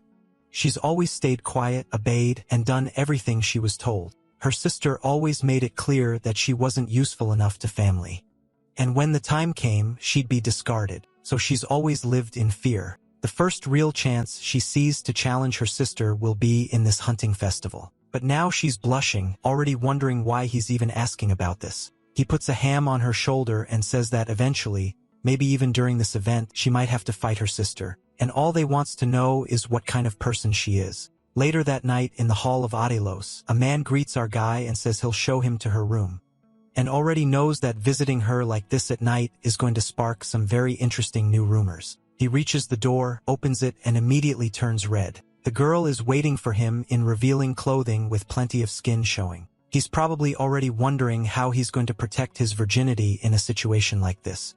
He even tells her she should change into something more appropriate for a professional conversation. She asks if she looks that bad, and he says no. She looks beautiful. She thanks him and tells him to sit down. Still flustered, he sits and says she should be more careful with what she wears around men, but she says she doesn't care about that. Seeing beautiful things makes people want them, and a woman's body occurs is one of those things. Most women protect themselves because being desired is dangerous. But in this academy, no one can beat her, and no one can have her, so it doesn't matter what people think. She clearly had a whole prepared speech ready for that one. He just sits there awkwardly, kind of accepting it. She tells him he seems a bit clueless, and he explains that he was born in the countryside, just a simple guy. He tells him to get used to it because it'll be part of daily life from now on, and now he's starting to wonder if she's actually trying to seduce him.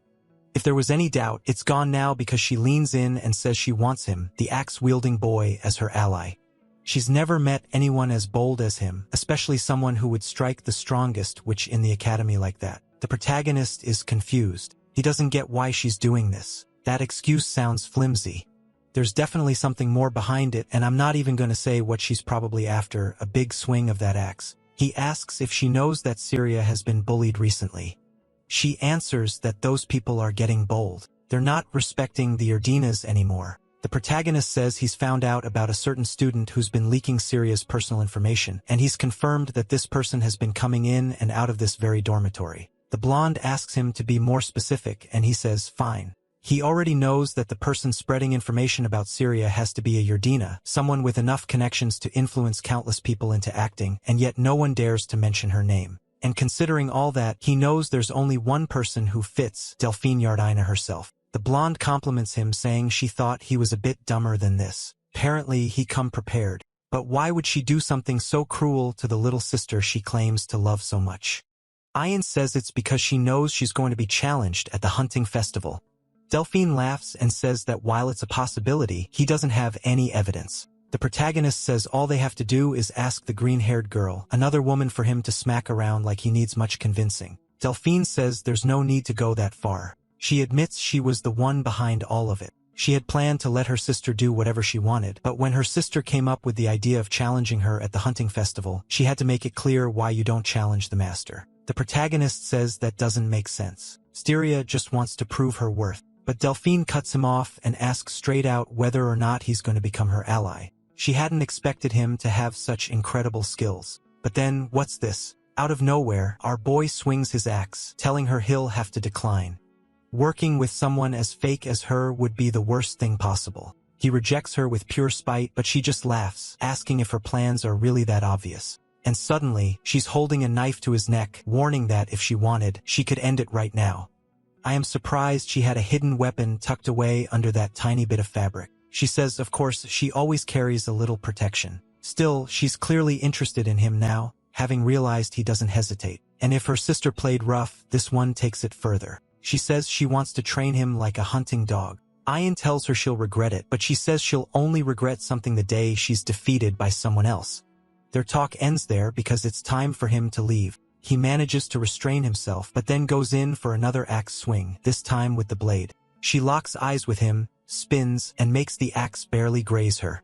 He really had gone for a clean hit, but she apologizes, saying he still has a lot to learn, then launches an attack of her own, knocking his axe upward. She admits it was a good try, might have worked on someone else, but now it's time to crush his will and courage. Then something happens, and her wine glass falls to the floor.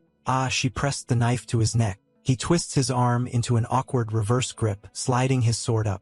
And seriously, this outfit of hers keeps slipping.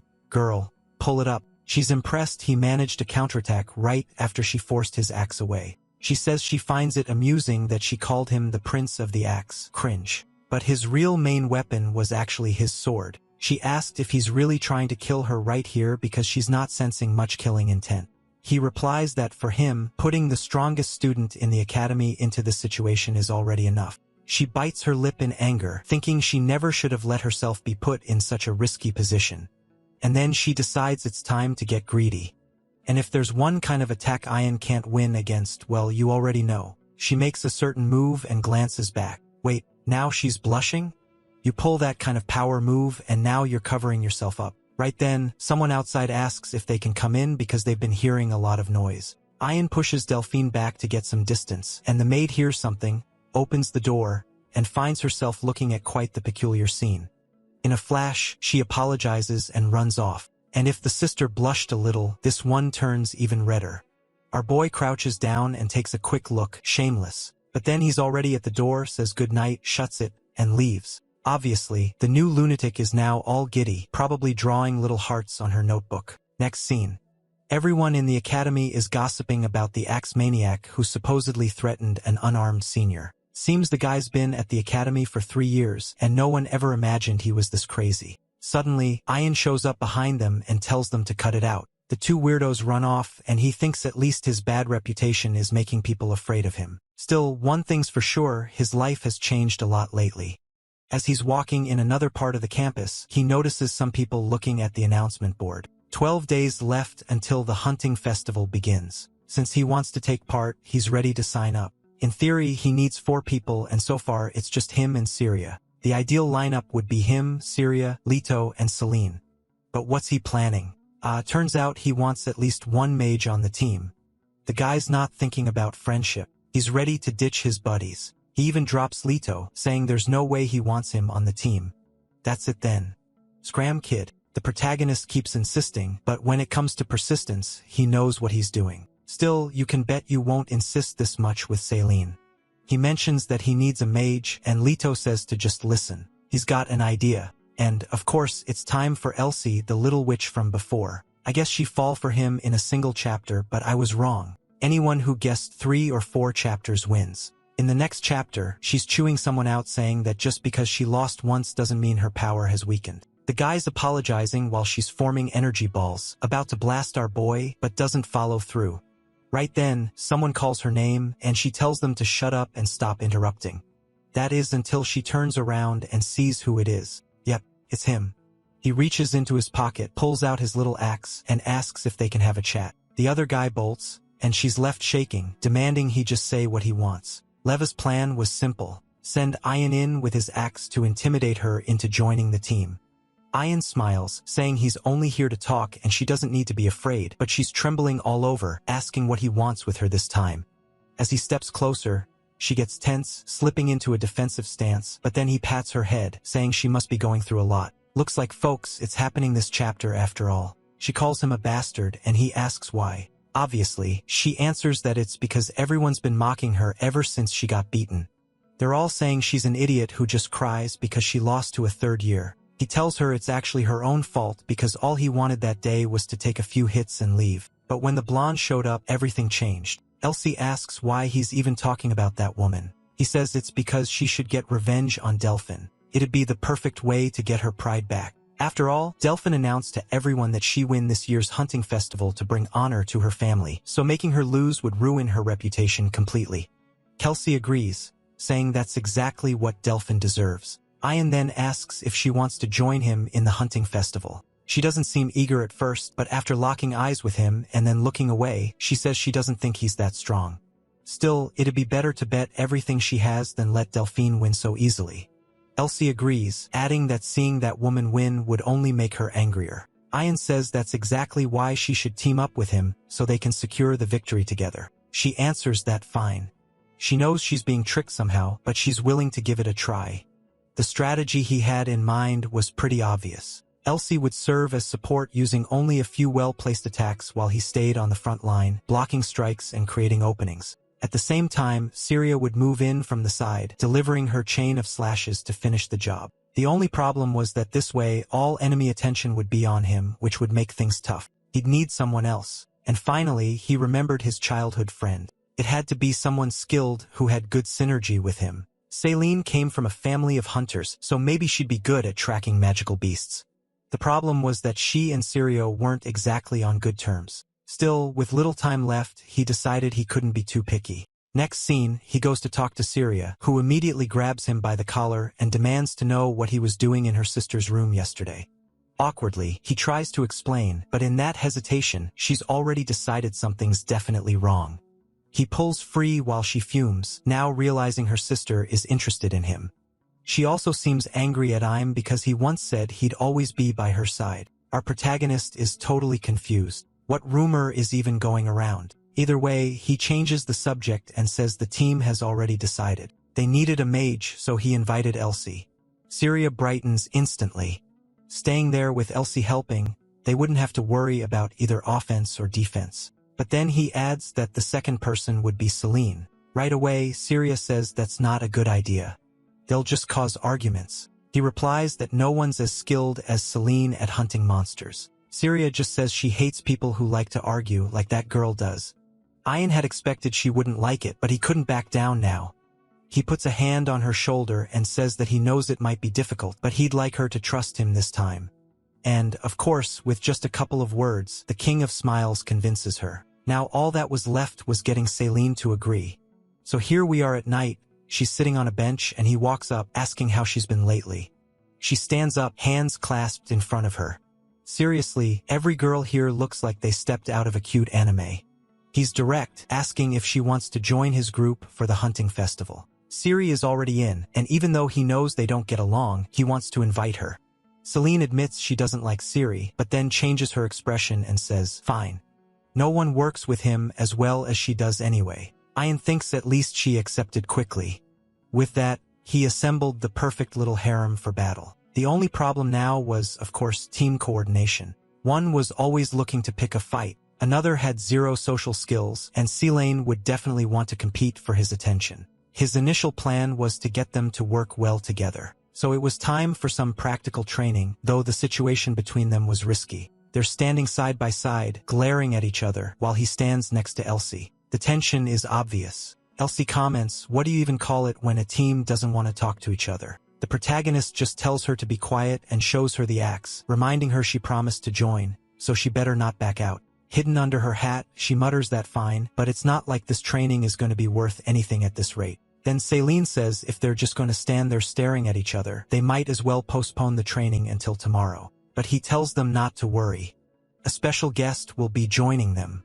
When Elsie asks who this person is, suddenly, there's an explosion right beside them. Everyone turns, thinking they're about to be attacked, but it's just Professor Derek asking who wants to become a legendary hunter. Elsie starts to say she's not really in the mood for his class, but then our boy flashes the axe and she goes quiet. The professor tells them they should take this seriously because he'll be evaluating the level each of them is at. He explains that he's going to disappear. They'll have 2 hours to find him and land a clean hit. Elsie looks like she's about to complain, but before she can, he vanishes right in front of everyone. They head into the forest, and as expected, no one can track him down.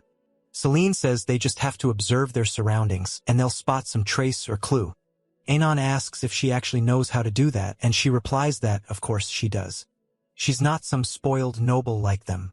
Elsie and Syria immediately point out that they also have hunting skills, noble or not. Céline asks why she's so defensive, and Syria says it's not fair for her to assume nobles can't hunt. While they're wrapped up in this little drama, Ian notices a footprint nearby.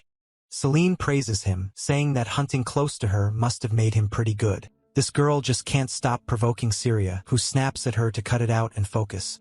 Céline tells her to stop being jealous, and Syria fires back that she's the jealous one. Good grief, can we stop this already, ladies? We got a hunting competition to focus on. Right then, the professor appears above them and reminds them that not every magical beast runs away. He drops down, blasting the area, and says they're way too distracted. At this rate, there's nothing he could teach a team like this. But then he notices they were all protected and compliments Elsie's quick reaction. She just shrugs it off, saying it's basic for the strongest mage in the 4th year, only for him to snatch her staff in an instant, hit her in the back, and nearly break her other arm. At the same moment, Syria tries to flank him and Ian sees he'll need to give her some support. She goes for a slash, but he easily dodges and taps her on the back of the neck. And just like that, Ion hasn't even moved from his spot yet, and both girls are already down. Ion tells Selena to help Syria because they need her, but she refuses, saying the two of them are enough. He tells her to stop it, but she shouts that she hates how much he cares about Syria. Thankfully, the professor cuts off another brewing argument, saying a monster won't wait for them to finish. Soon enough, all 4 of them are on the ground, and he says their teamwork is pathetic. He can't even understand why Celine Haster is on this team. Ian already knew things wouldn't be peaceful, but didn't expect them to fight over every little thing.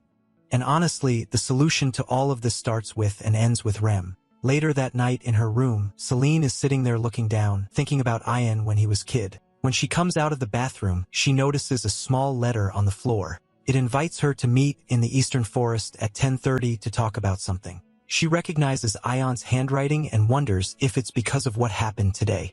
She goes to the forest and calls out, asking what it's about. Ian turns around with that confident aura. She's already blushing, wanting to know why he wanted to meet her so late. He gets straight to the point, asking how long she plans to keep picking fights with Syria and why she's acting this way. Celine doesn't hold back, saying that Syria is just plain rude. The protagonist disagrees, saying Celine's the one being like that. Celine admits she's tired of Syria and that she provoked her on purpose.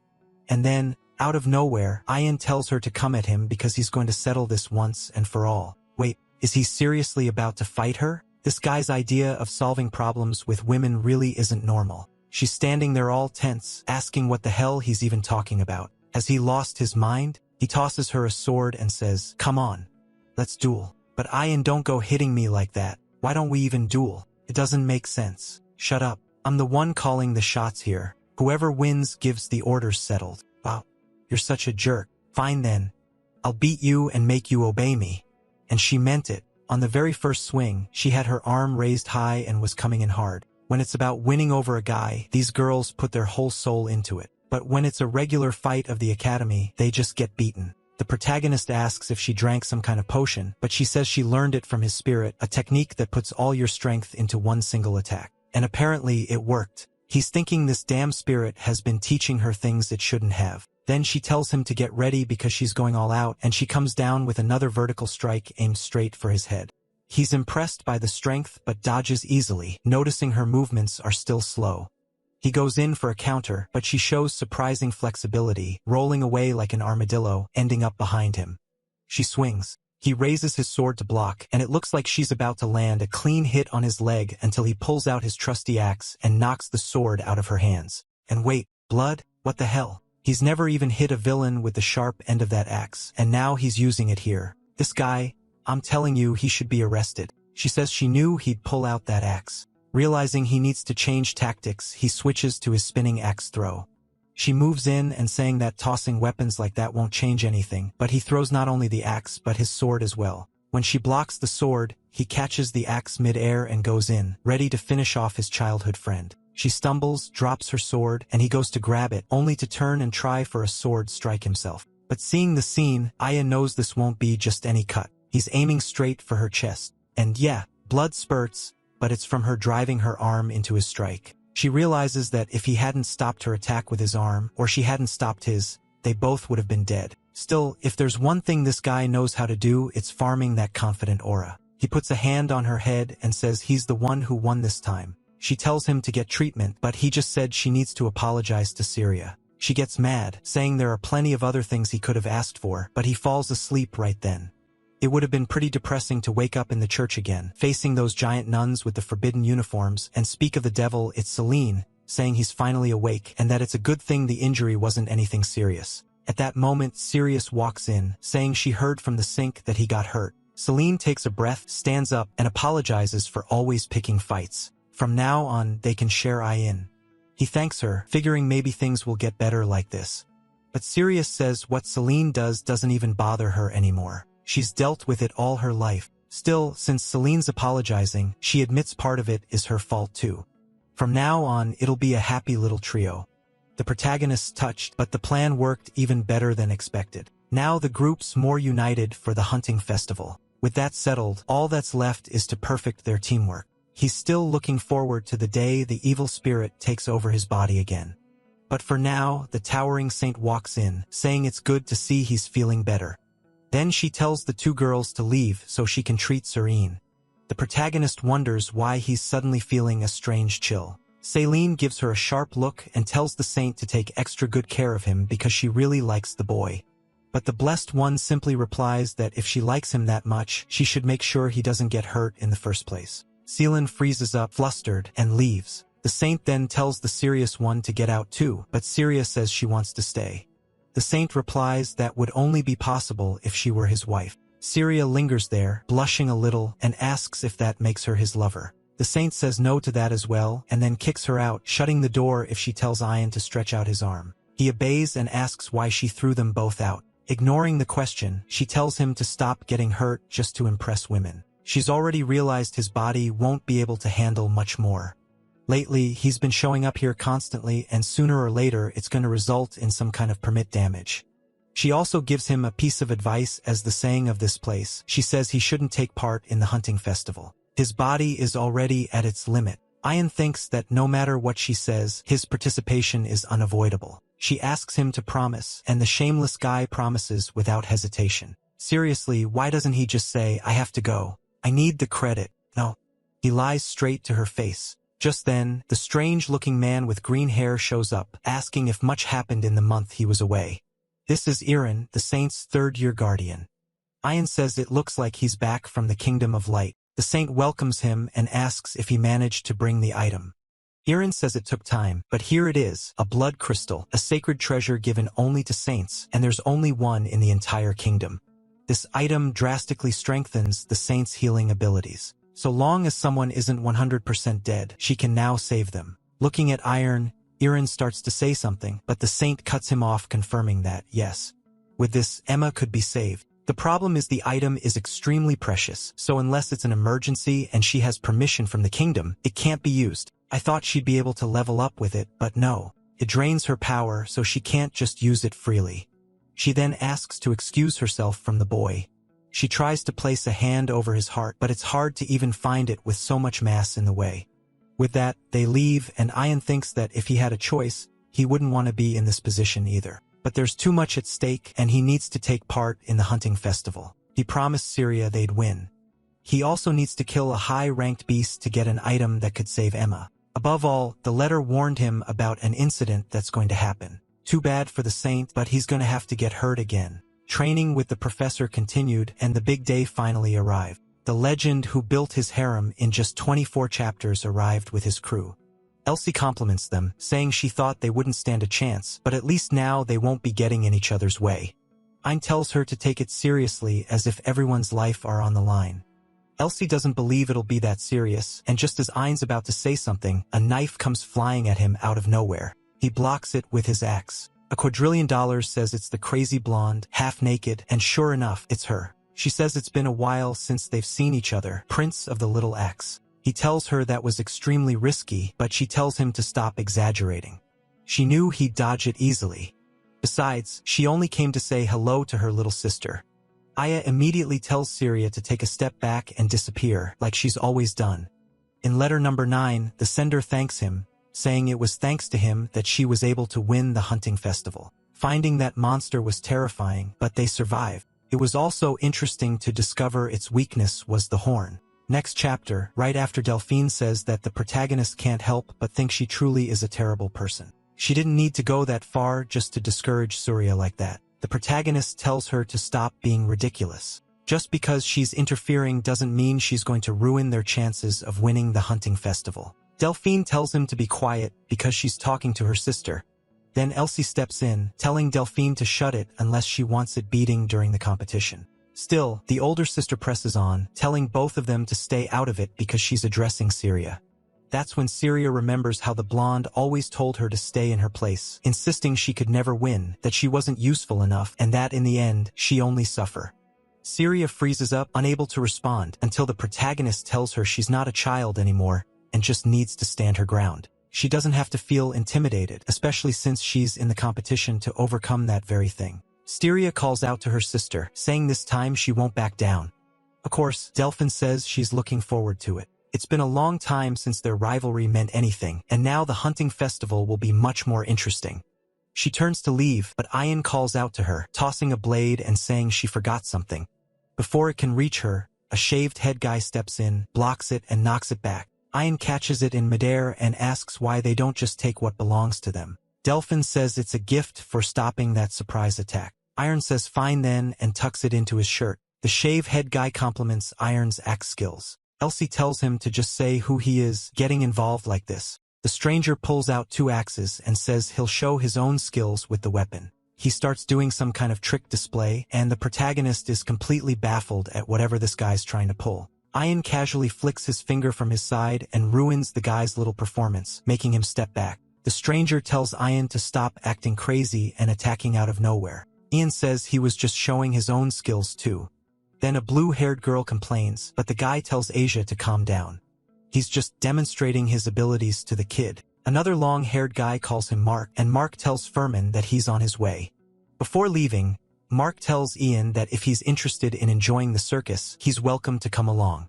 The group leaves while Ian stands there wondering what kind of offer that was. Not before Delphine adds that she's looking forward to meeting the Prince of the Axe in the forest. Seelan's confused, wondering why those people suddenly came to speak to them directly.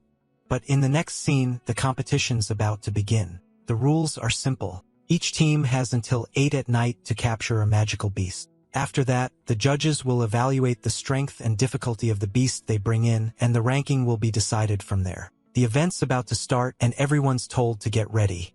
The protagonist is convinced that if he catches some horned beast, he'll finally be free from those letters. He tells that creature to wait. He's about to cut it down and end this competition. 3 hours later, nothing. They're still wandering through the forest, lost. Halsey points out exactly that. At this rate, they'll lose without doing anything. Celine agrees, saying, unfortunately, she's only been detecting weak creatures like little rabbits. She wants to know what they're going to do. The protagonist stumped. He was so focused on the possibility of a powerful beast showing up that he didn't consider there might be none at all and they could just lose. Then Syria tells them to wait. Something's wrong. She can't sense any presence around them. The forest is far too quiet. Ion finds it strange by now. Even if they hadn't run into anything high level, there should have been other animals around. Elsie, however, says she's excited. She's feeling a strong magical presence coming from that direction. The protagonist is already sure it's the horned beast and tells everyone to stay alert. The group is there, each one ready to strike, weapons poised to draw. They keep advancing slowly until they come across a pile of dead animals. They can't understand why. Maybe it's some creature marking its territory. But as they move a little farther ahead, Ion tells them to wait. Just beyond the tree, there's a massive beast, the exact horned one from the prophecy, which immediately locks onto them. Ion shouts for everyone to get into position. One roar from the creature sends a blast of wind across the whole group. Ion quickly calls for Elsie's protection and tells them to stick to the training plan. With the barrier up, he warns them to be careful. There are no fallen trees around, which means the creature knows exactly how to move without causing destruction. Elsie casts a speed-boosting spell, and Ion charges in, saying he'll create an opening. He calls out to everyone that its weakness is the horn. They don't understand how he knows, but he just tells them to trust him. Syria goes in for the first slash, but the creature tilts his head to avoid it. It's 6 or 7 times larger than any of them.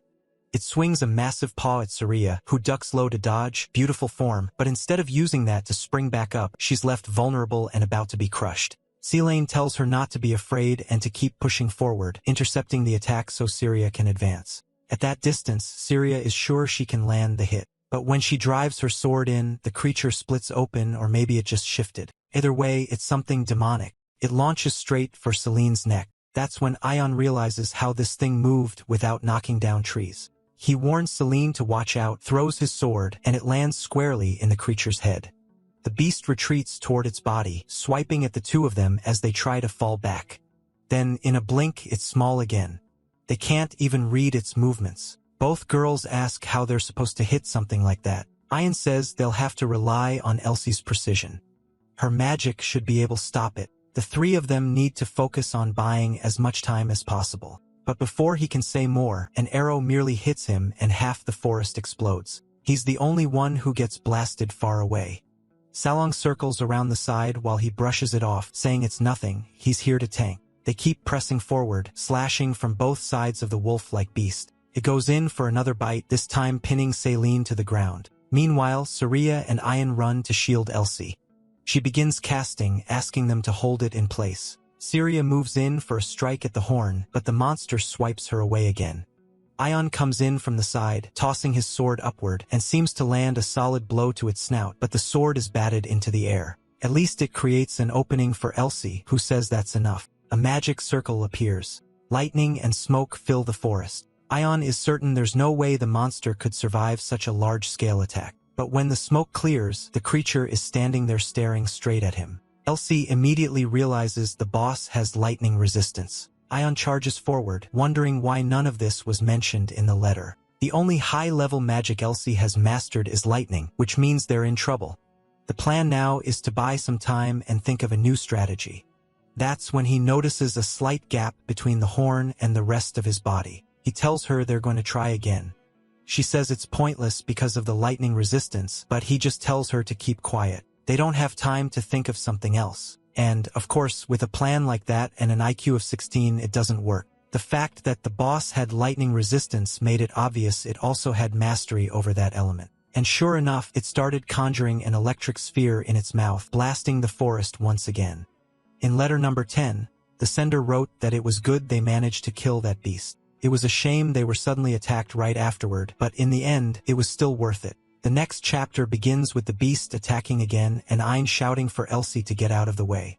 The lightning almost hits her, but Syria steps in, pushes her aside, and is sent flying along with her. Celine goes for a counterattack but gets thrown back, exploding into a cloud of smoke. The protagonist tries to push forward to draw the monster's attention, telling it to focus on him, and the creature obeys, swinging its neck and lunging in for a bite. He tanks the hit but gets thrown backward. At least he notices the beast doesn't spam its lightning attack, meaning it must have some kind of cooldown. Since it had just used it, all he needed to do now was buy time until Elsie could cast her attack again. He strikes with both axe and sword, drawing blood, telling the creature it's not over yet. But the monster activates its electricity again, sending him flying. And now it looks like he twisted his ankle. Before he can get up, the beast is already lunging for another bite, but Syria appears using her family's secret technique, the lion's sword style, delivering 3 slashes to its neck. But this annoying boss stretches its body unnaturally, dodging them all and lands behind the protagonist. Seeing that nothing's working, Syria asks what they're supposed to do now. Celine can still move but can barely help. She's nearly spent. Elsie shouts for help, saying the monster is about to move again. Ion tells Syria to hold out against just one attack. She asks what the plan is if she's risking herself like that, but he only tells her to trust him. She agrees and charges in to intercept, getting knocked back. The beast raises its head, and Ion appears above it, diving toward the horn. But damn, it bites him in the forearm, making him curse at it as he tries to bury his axe into its snout. Looks like he had a solid hit in, and at the same time he starts drawing his sword, driving it into the base of the horn at the back of its head. Breaking free from the creature, he's still airborne when the monster begins casting another spell. But Ian says it's too late. Elsie's lightning falls from the sky, striking the exact spot where the sword is lodged. The beast begins to shrink, writhing in pain. Ian remarks that if you put a conductor right at the top of its head, that's gotta hurt. Even with lightning resistance, the sword carried the electricity straight inside. That was the end of the damn thing. He pulls the sword free, Elsie looking startled, but telling him not to worry. It's over. Ian, still in his confident mode, raises the bloody blade to the sky. Elsie, now excited, says they'll do really well with this. It was a named monster. Ian celebrates, saying this probably secures their victory. Syria beams with pride, and Celine is thrilled too. But, as we already know from the letter, something's about to mess everything up. Ian warns them to stay alert. There could be others nearby. Right then, a scream rings out, and when he turns, Ulmer is there, slamming an axe into Celine's shoulder. Ion shouts, but a knife comes flying toward him, forcing him to block, only for Furman to suddenly be right in front of him, grabbing his arm and slamming him to the ground. And then someone steps forward, saying it's a shame.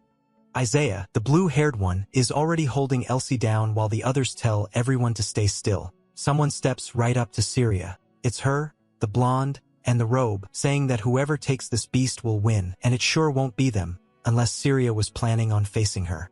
Meanwhile, Celine's taking axe blow after axe blow. Seriously, are you trying to chop the girl to pieces? What's going on here? Enough already.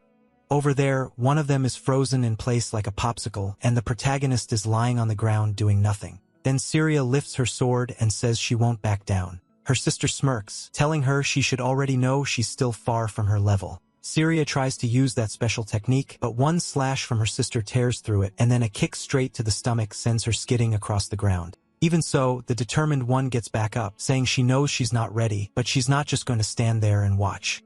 She's not a child who only cries anymore. She'll fight. Delphine praises her, saying she's grown, but insists she still has no chance. They pass each other like it's some Chidori Racing Dan clash, but Delphine simply glances back with confidence, while Syria collapses like a sack of organs. The protagonist shouts that she's too far away, but one of the men warns him to keep quiet unless he wants to get cut too. Delphine, however, tells Furman he's being too polite. He should have split I and Perkis in half already. After all, it's their fault for letting their guard down. And honestly, I'm enjoying this because I can feel our protagonist is about to destroy everyone here, and I'm looking forward to it, especially seeing that smug blonde rogue wearer get put in her place. Our 10 IQ hero then asks how they even knew where they were. Delphine says it was simple, the dagger she gave him. From the start, she placed a tracking enchantment on it, making a fool of him so they could find them easily. He realizes it's his fault they were located and that all the girls got hurt. Taking that dagger was idiotic. He also knows that at this rate, he won't be able to follow the letter's guidance. That means Emma will die, Syria will no longer be able to uphold her family's name, and she'll leave both her home and the academy. That path would lead to the appearance of the one who will bring the end of everything. In one of his memories, someone holds his face and tells him not to forget. He'll need a potion made by Emma, and Syria must reach her full potential. He has to open his eyes and not lose the people who mattered him. Looking at the dead beast, Delphine says that this time she was quite ruthless, but in the end, in this world, only the strongest survive. But right then, she hears a shout, turns around, and the giant axe almost takes her head off, hitting the wolf instead. Furman is on the ground, clutching his face while the protagonist, blood on his lips, says that now their fight is going to begin. Did he seriously just go feral and take a bite out of the guy's nose? Delphine stays calm, realizing Furman won't be able to move after that injury. What she doesn't understand is how she didn't notice the axe almost hitting her. It is the protagonist being taken over by that cursed spirit again. He says his head is spinning. He doesn't really understand what's going on, but he's full of energy. The shaved head guy approaches with a strange calm, walking as if he's in a shopping mall, presenting his axe and challenging IN to a duel. But IN tosses a sword at his feet, forcing him to dodge to the side. Then he's already behind him, swinging his leg over, grabbing him by the shoulder, and slamming him face first into the ground. I thought he was going to be nice and let the guy be, but instead, he grabs the sword and drives it right into his shoulder too. Deserved, right? That bastard had been hacking away a porcelain. The mage from their group calls out to Almer and immediately starts casting something. Shards of ice come flying toward Ion, but he manages to dodge, and in the middle of the evasive move, he swings his spinning sword, but she manages to block it with her staff. Then another one comes flying in. Man, it spins right into her leg. She drops straight down, holding the stump and begs him to stop, but he lands a clean hit. I don't know if he killed her, but her head hit the ground like a rock. Right then, the bathrobe-clad troublemaker asks what technique that Prince of the Axe just used. What a ridiculous, cringe-worthy name.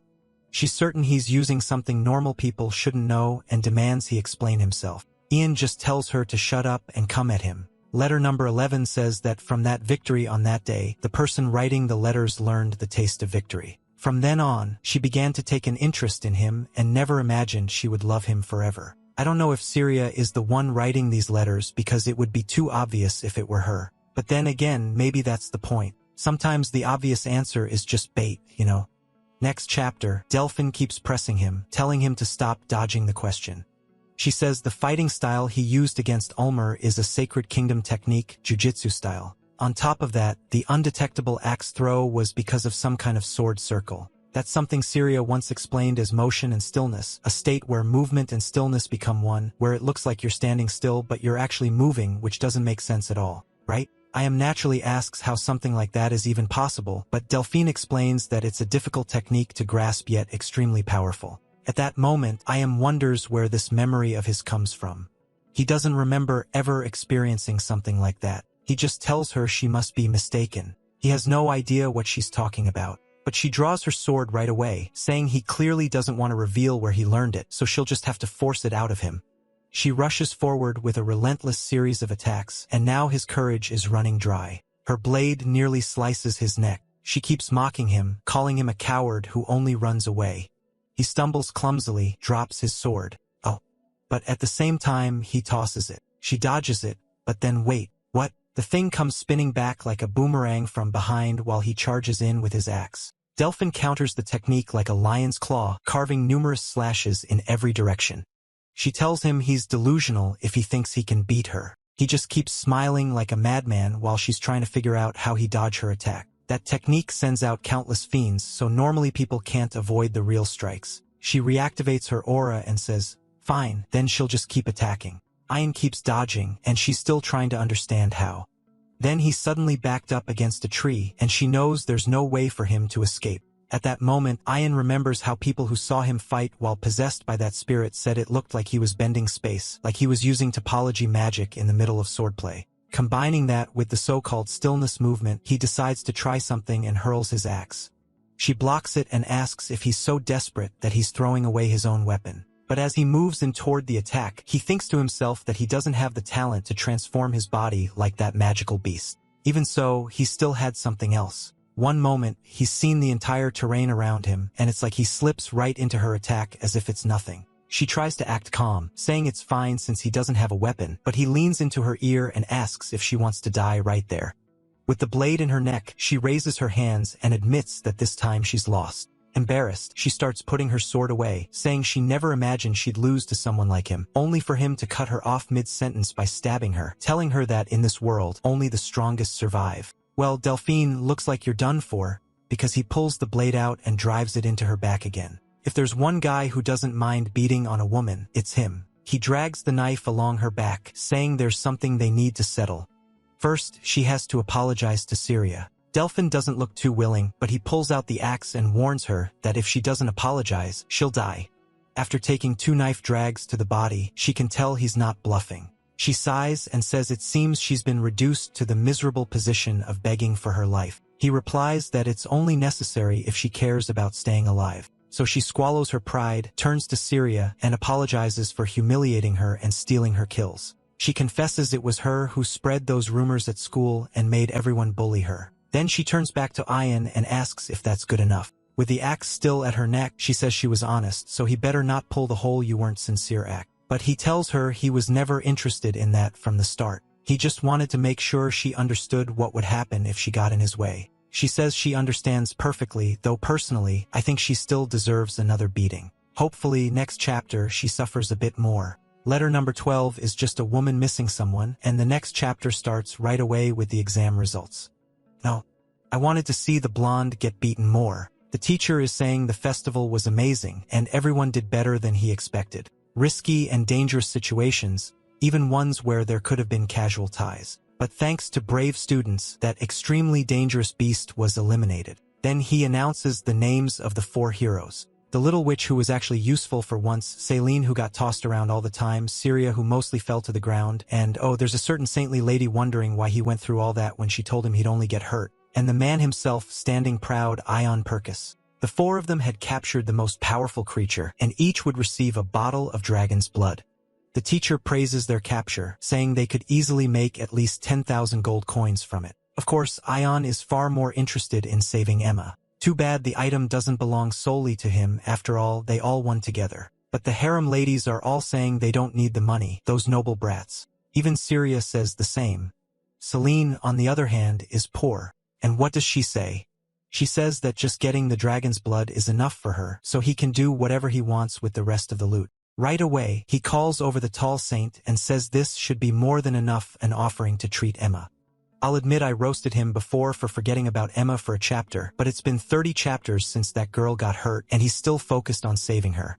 As always, the saint tries to place a hand over her heart, but it's hard to even find under all that, and she gives her blessing to the boy who's all smiles. With that, the hunting festival wraps up with a blonde taking way less of a beating than she deserved. Near the church, The saint tells him his arm has reached the point where it'll never fully recover. Ian moves his hand and says it's fine. His reflexes are just a bit slower, but he's ready for that. Without those risks, or if they had died, things would have been a lot worse. The saint then says she's jealous that he's willing to risk his life like that just to save Emma, and she's blushing all over. Hey, could she be the girl from the future? She then hands him something and says it's a secret between the two of them, using that super rare stone that only saints can have. She tells him to hurry and go since everyone's probably waiting to celebrate with him.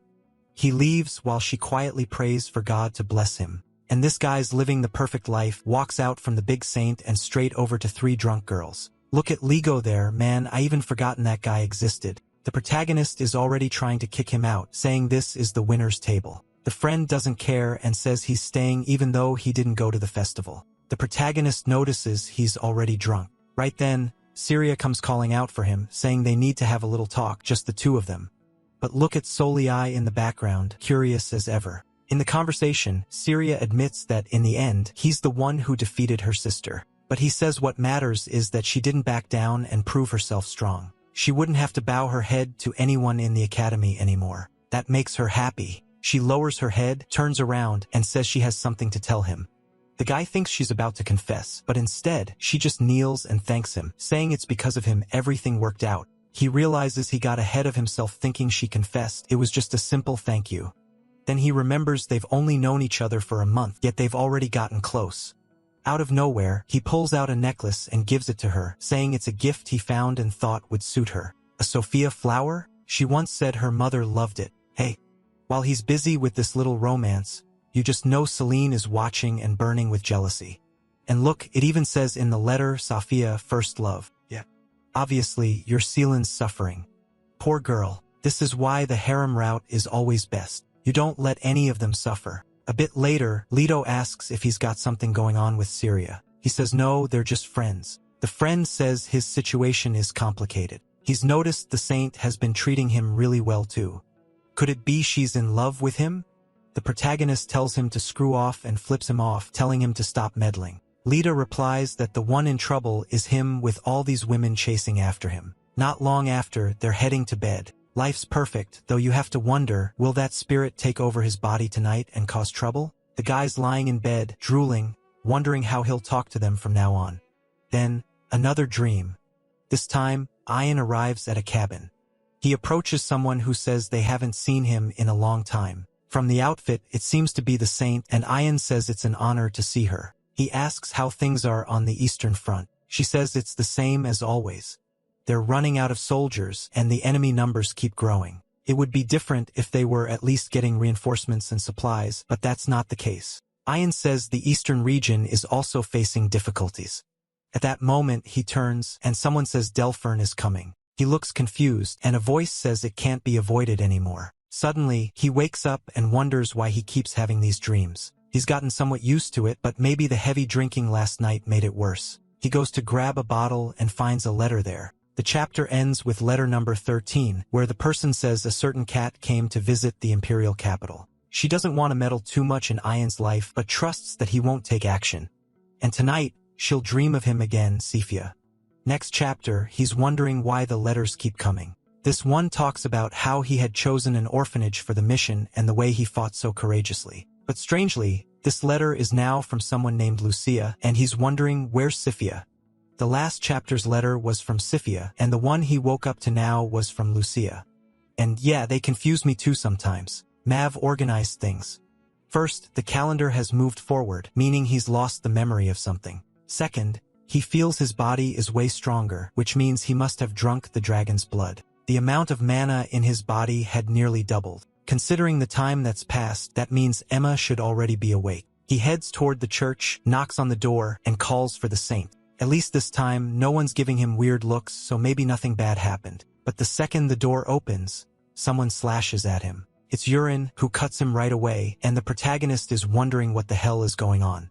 The guy just looks back and says he seems to be back to being his usual weak self. That's when the protagonist realizes something definitely happened. A bit later, already sitting in front of the saint, who's not looking happy at all, he notices that, yeah, he must have messed up badly because the whole place is destroyed. She immediately asks if he really doesn't remember anything that happened. He says no, but she laughs and says there's no way she's buying that. The boy swears on the name of the goddess that he truly doesn't remember, but she tells him to stop playing dumb.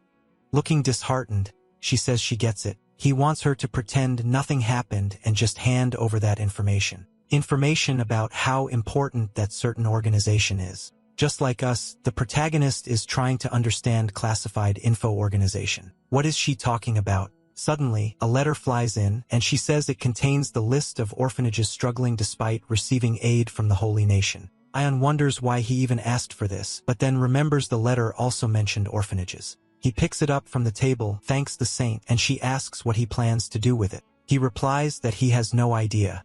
She takes that as him saying she doesn't need to know. She then turns around and says all the kindness she's shown him until now was a waste. Damn. Just like that, he lost the biggest one. What a sad turn of events. I wanted the spirit to take over to make things more exciting, not more depressing. Then Yurin comments that it really does seem like the boy was possessed. Not only is he claiming to have no memory, but his eyes are different and he's back to being as weak as before. The protagonist realizes he's getting completely trashed. He wants to know what exactly happened here. Yurin asks if he really doesn't even remember cutting his shoulder.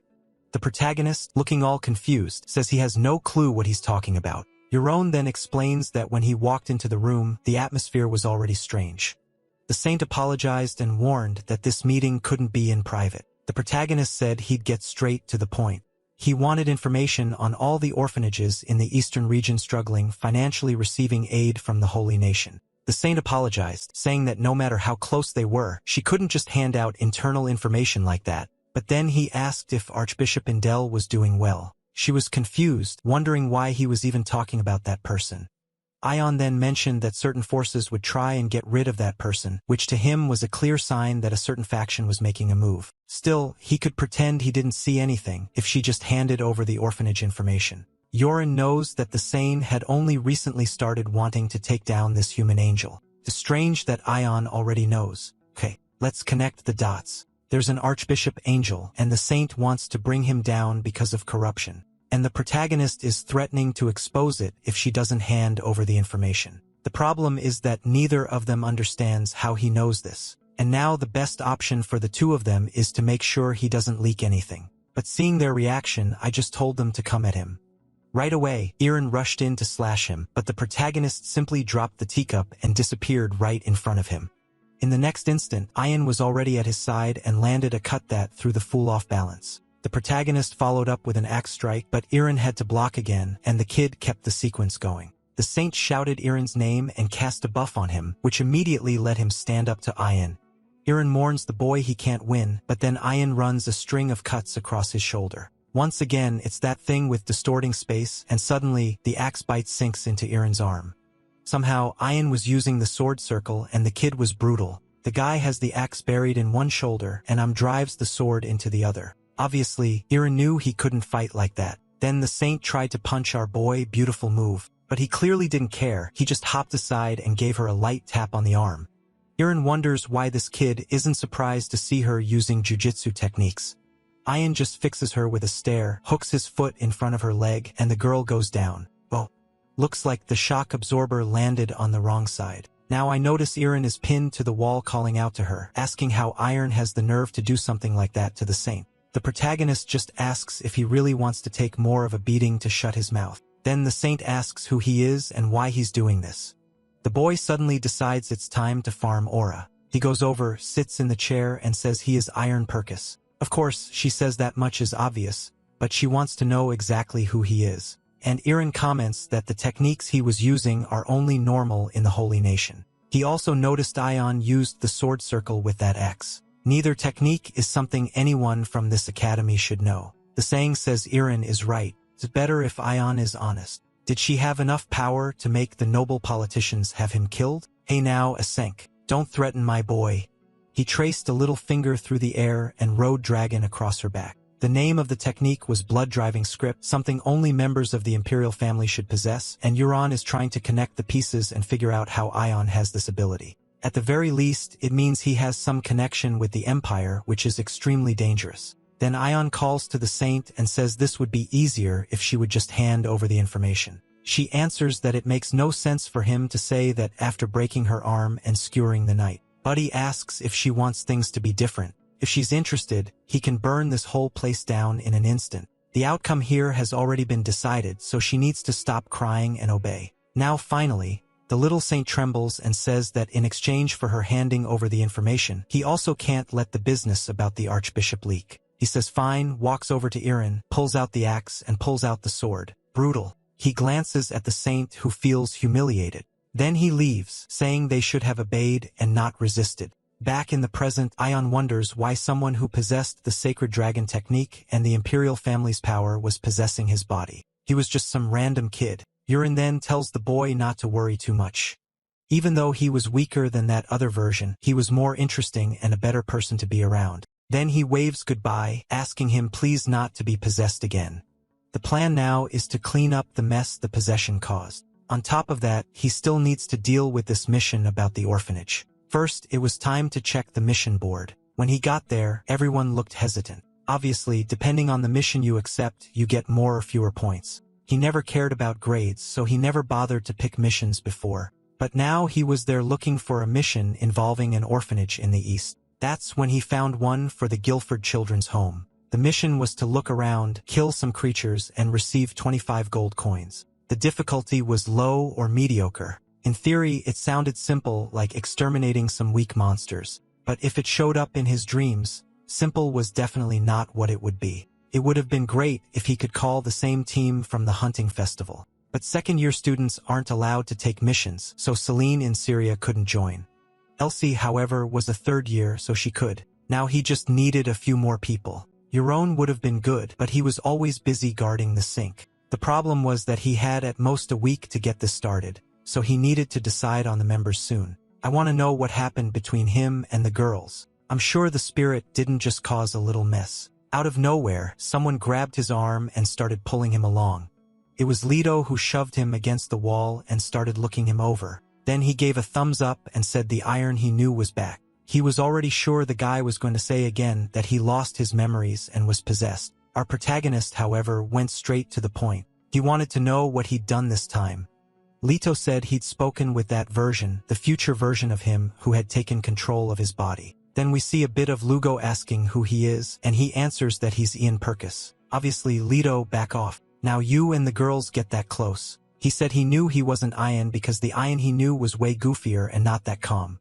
But the one from the future revealed that, yes, he was Ian, just from a distant place. Still, he didn't need to doubt that he was the person he thought. Since his little trio of friends had known each other forever, Leto asked when the last time Celine wet the bed was. He answered 12, and then Leto asked another question and another, and he answered all of them. Then Leto asked if he was really from the future and got ready to punch him, wanting to know what he planned to do with Ian's body. The only difference between the future version and the present one was 4 extra lines under the eye, and of course, Leto's attempt at a punch only ended with him being restrained, told to get out of the body. The future one, however, told him not to worry, that he wouldn't stay long. Leto told him to quit it, wanting to know why he was trying to ruin Ian's life. To that, he answered that if he didn't do this, everyone would die. Then he turned saying it was good to see him, and I'm sure Leto's dead in the future. Everyone's dead. His friend then asked why he was going so far and why, out of all people, he was the only one who came back to the past. He answered that it was because he had failed. Back in the present, the protagonist was still trying to wrap his head around this business of the one who possessed him being himself. Leto explained that, yeah, it's hard to believe, but based on the questions he'd asked, it seemed more logical. The obvious problem, of course, was the time paradox. Let's say he started a fire today and burned everything. The future one who's dealing with a great disaster comes back to the past and puts out the fire. Now that future no longer exists, so where would he return to? The protagonist says that he should return to the original future, the one where everything went wrong. However, and that would make the future Ian a completely different person from who he is now. They would have different futures and different outlooks on life, even if part of their past was the same. The confused protagonist says that when he reads the letters, they talk about a future with a wonderful wife. There's nothing about humanity coming to an end. Leto then says that maybe the letter from the future is already from a changed future. That made things complicated. It was possible that the letter came from a different future than the one the person possessing him appeared from. Now, Ian is trying to figure out if all the letters could be coming from different people. At that moment, Leto says that, lastly, he saw the future version heading to the forest. He didn't hear any rumors, but he's sure he did something there. Thinking about the forest makes Ian remember Emma, so he asks where she is. Leto says that, honestly, he really doesn't remember anything. Right away, the protagonist is knocking on the door, and she opens it. He awkwardly asks if she's finally been released. She says, of course, yes, and tells him to come in. Feeling a little awkward, he says he's been very busy and ended up not coming to see her after she woke up. She, however, asked if he's gone crazy. He already talked. He'd been saying all sorts of weird stuff with a wild look in his eyes, talking about thanking the future version of himself. She didn't understand a thing. Still, she decides it's no use putting it off any longer and thanks him for saving her. She found out about everything he did and the fact that he handed over a creature worth more than 10,000 gold coins. Embarrassed, he says she doesn't need to worry or repay anything. She says that's impossible. She has to make that value worth it somehow. She asks if by any chance he'd like a personal alchemist from House Perkis. Ao now doesn't know how to make her feel at ease after everything they've been through, so he simply asks her to keep on living the way she always has. He wants her to keep following her dream of making medicine, graduate from the academy, and go live with her father. That's how she should repay him. She laughs, wipes her tears, and says she knew he would say something like that. A little later, she wants to know why he came there, asking if she can help him with anything. He brings up the last time they talked about the letter from the future. She thinks it's strange he's so interested in it, but he says he's been reading books about it and wants her opinion. She replies that just as she said before, it's theoretically impossible. The only two chances she sees it happening are the end of the world or everything being destroyed by Delphine. Obviously, if the world is going to be destroyed, there's no harm in rewinding it. It's already gone anyway. She sees it happening with the death of the god Ars and him losing his power. He starts to realize that the only way something could be coming from the future is if everything had been destroyed. Then she tells him to drop that boring topic and says she has something for him since he's there. She grabs a potion from the shelf and tells him to always carry it in case he needs it. This potion, a few days ago, saved Delphine's life when she was almost dead in the forest. Right then, Ion remembers Leto talking about him having gone to the forest. Looks like he beat Delphine as much as she deserved. He asks what they found out, and Emma says she went to visit after Delphine was healed, but they denied her entry. The protagonist realizes, yeah, he's definitely involved in this. At the door, he thanks her for the medicine and says goodbye while she smiles, saying it's always good to see him. The next day, they also denied him entry, but with a little letter for her, there was the guy, and the girl had a cut on her neck clearly beaten. The letter he sent read, "If you don't want to get beaten again, you better let me into the room." And there he was with her shaking all over. He asked how she's feeling, but she, full of anger, wants to know why he's even there and how he has the nerve to ask her that. From the looks of it, he came just to laugh at the mess he made. Fine. She doesn't care. He can go ahead and destroy all the pride and confidence she has left since he's already destroyed the person she used to be. Man, what to even do? He asked if it hurts, and she says of course it does, lowering her head and admitting it hurts a lot. I think she's pathetic, acting like some tragic heroine when in reality, she's the one responsible for all of this. He calls her out saying she never cared about how much Syria suffered. Now she's playing the victim after spreading rumors. And when she finally gets just a small taste of her own medicine, she starts acting pitiful. She clearly needs a bit more adjustment. She's lying in bed, beaten and trembling, and begs him to stay away and not beat her like that again. But he pulls a letter out of his pocket, holds it up in front of her, and says this is what she's going to do. She's confused, so he explains that they're going to fix her personality through volunteer work. She better be ready because next week they're going. In the end, she doesn't exactly know what he did, but at least he gained another person to help with this mission. After recruiting Delphine, getting Elsie on board was easy as usual. Just show the axe. A week later, the bags are packed, and it's time to step through the portal. It seems the third and fourth years still have something to take care of, so he's heading out first. Obviously, he has to be careful. There's still the rivalry between Delphine and Elsie, who hate each other. But just as he's about to step into the portal, bam, there's the saint holding her nose and asking what the trash is doing here. Seriously, girl, you're the top one around here. You can't treat our boy like that. The protagonist just asks if she hates him that much, and she says she accidentally let her true disgust slip out. She points out that he doesn't seem to have any companions, though he should be more worried about his own safety. He tells her not to worry. His companions are on their way, but they're talking about him traveling alone while they're also heading out as just two people. She says it's not like she can walk around with just anyone by her side, plus she's gonna do volunteer work, not a mission from the board. The two keep glaring at each other and trading insults while Euron watches. He then asks where Ian's going. The protagonist says he's headed to the Guilford orphanage, and Euron immediately replies that they must be going to the same place. The saint wants to know why she has to endure so many trials in life, and the protagonist is already itching to put her in her place. As she passes by, muttering a prayer for the Holy Lord to give her patience, she says something about obedience without resistance. I remember saying the same phrase and asks what it means. She says it's interesting to see a bandit like him curious about the teachings of the Lord and explains, obedience without resistance means being devoted until death. Always follow in the will of God. But as she walks toward the portal, she adds that she's sure someone without morals like him would never understand. Still, the protagonist knows his future self wouldn't have said something like that for no reason. There must be a deeper meaning he's not grasping yet. From the first letter to the day he saved Emma to winning the hunting competition, everything has been thanks to the information he's been receiving. But how exactly are these messages being sent from the future? Alright, that's the end of the story. Thanks for watching. See you in the next one.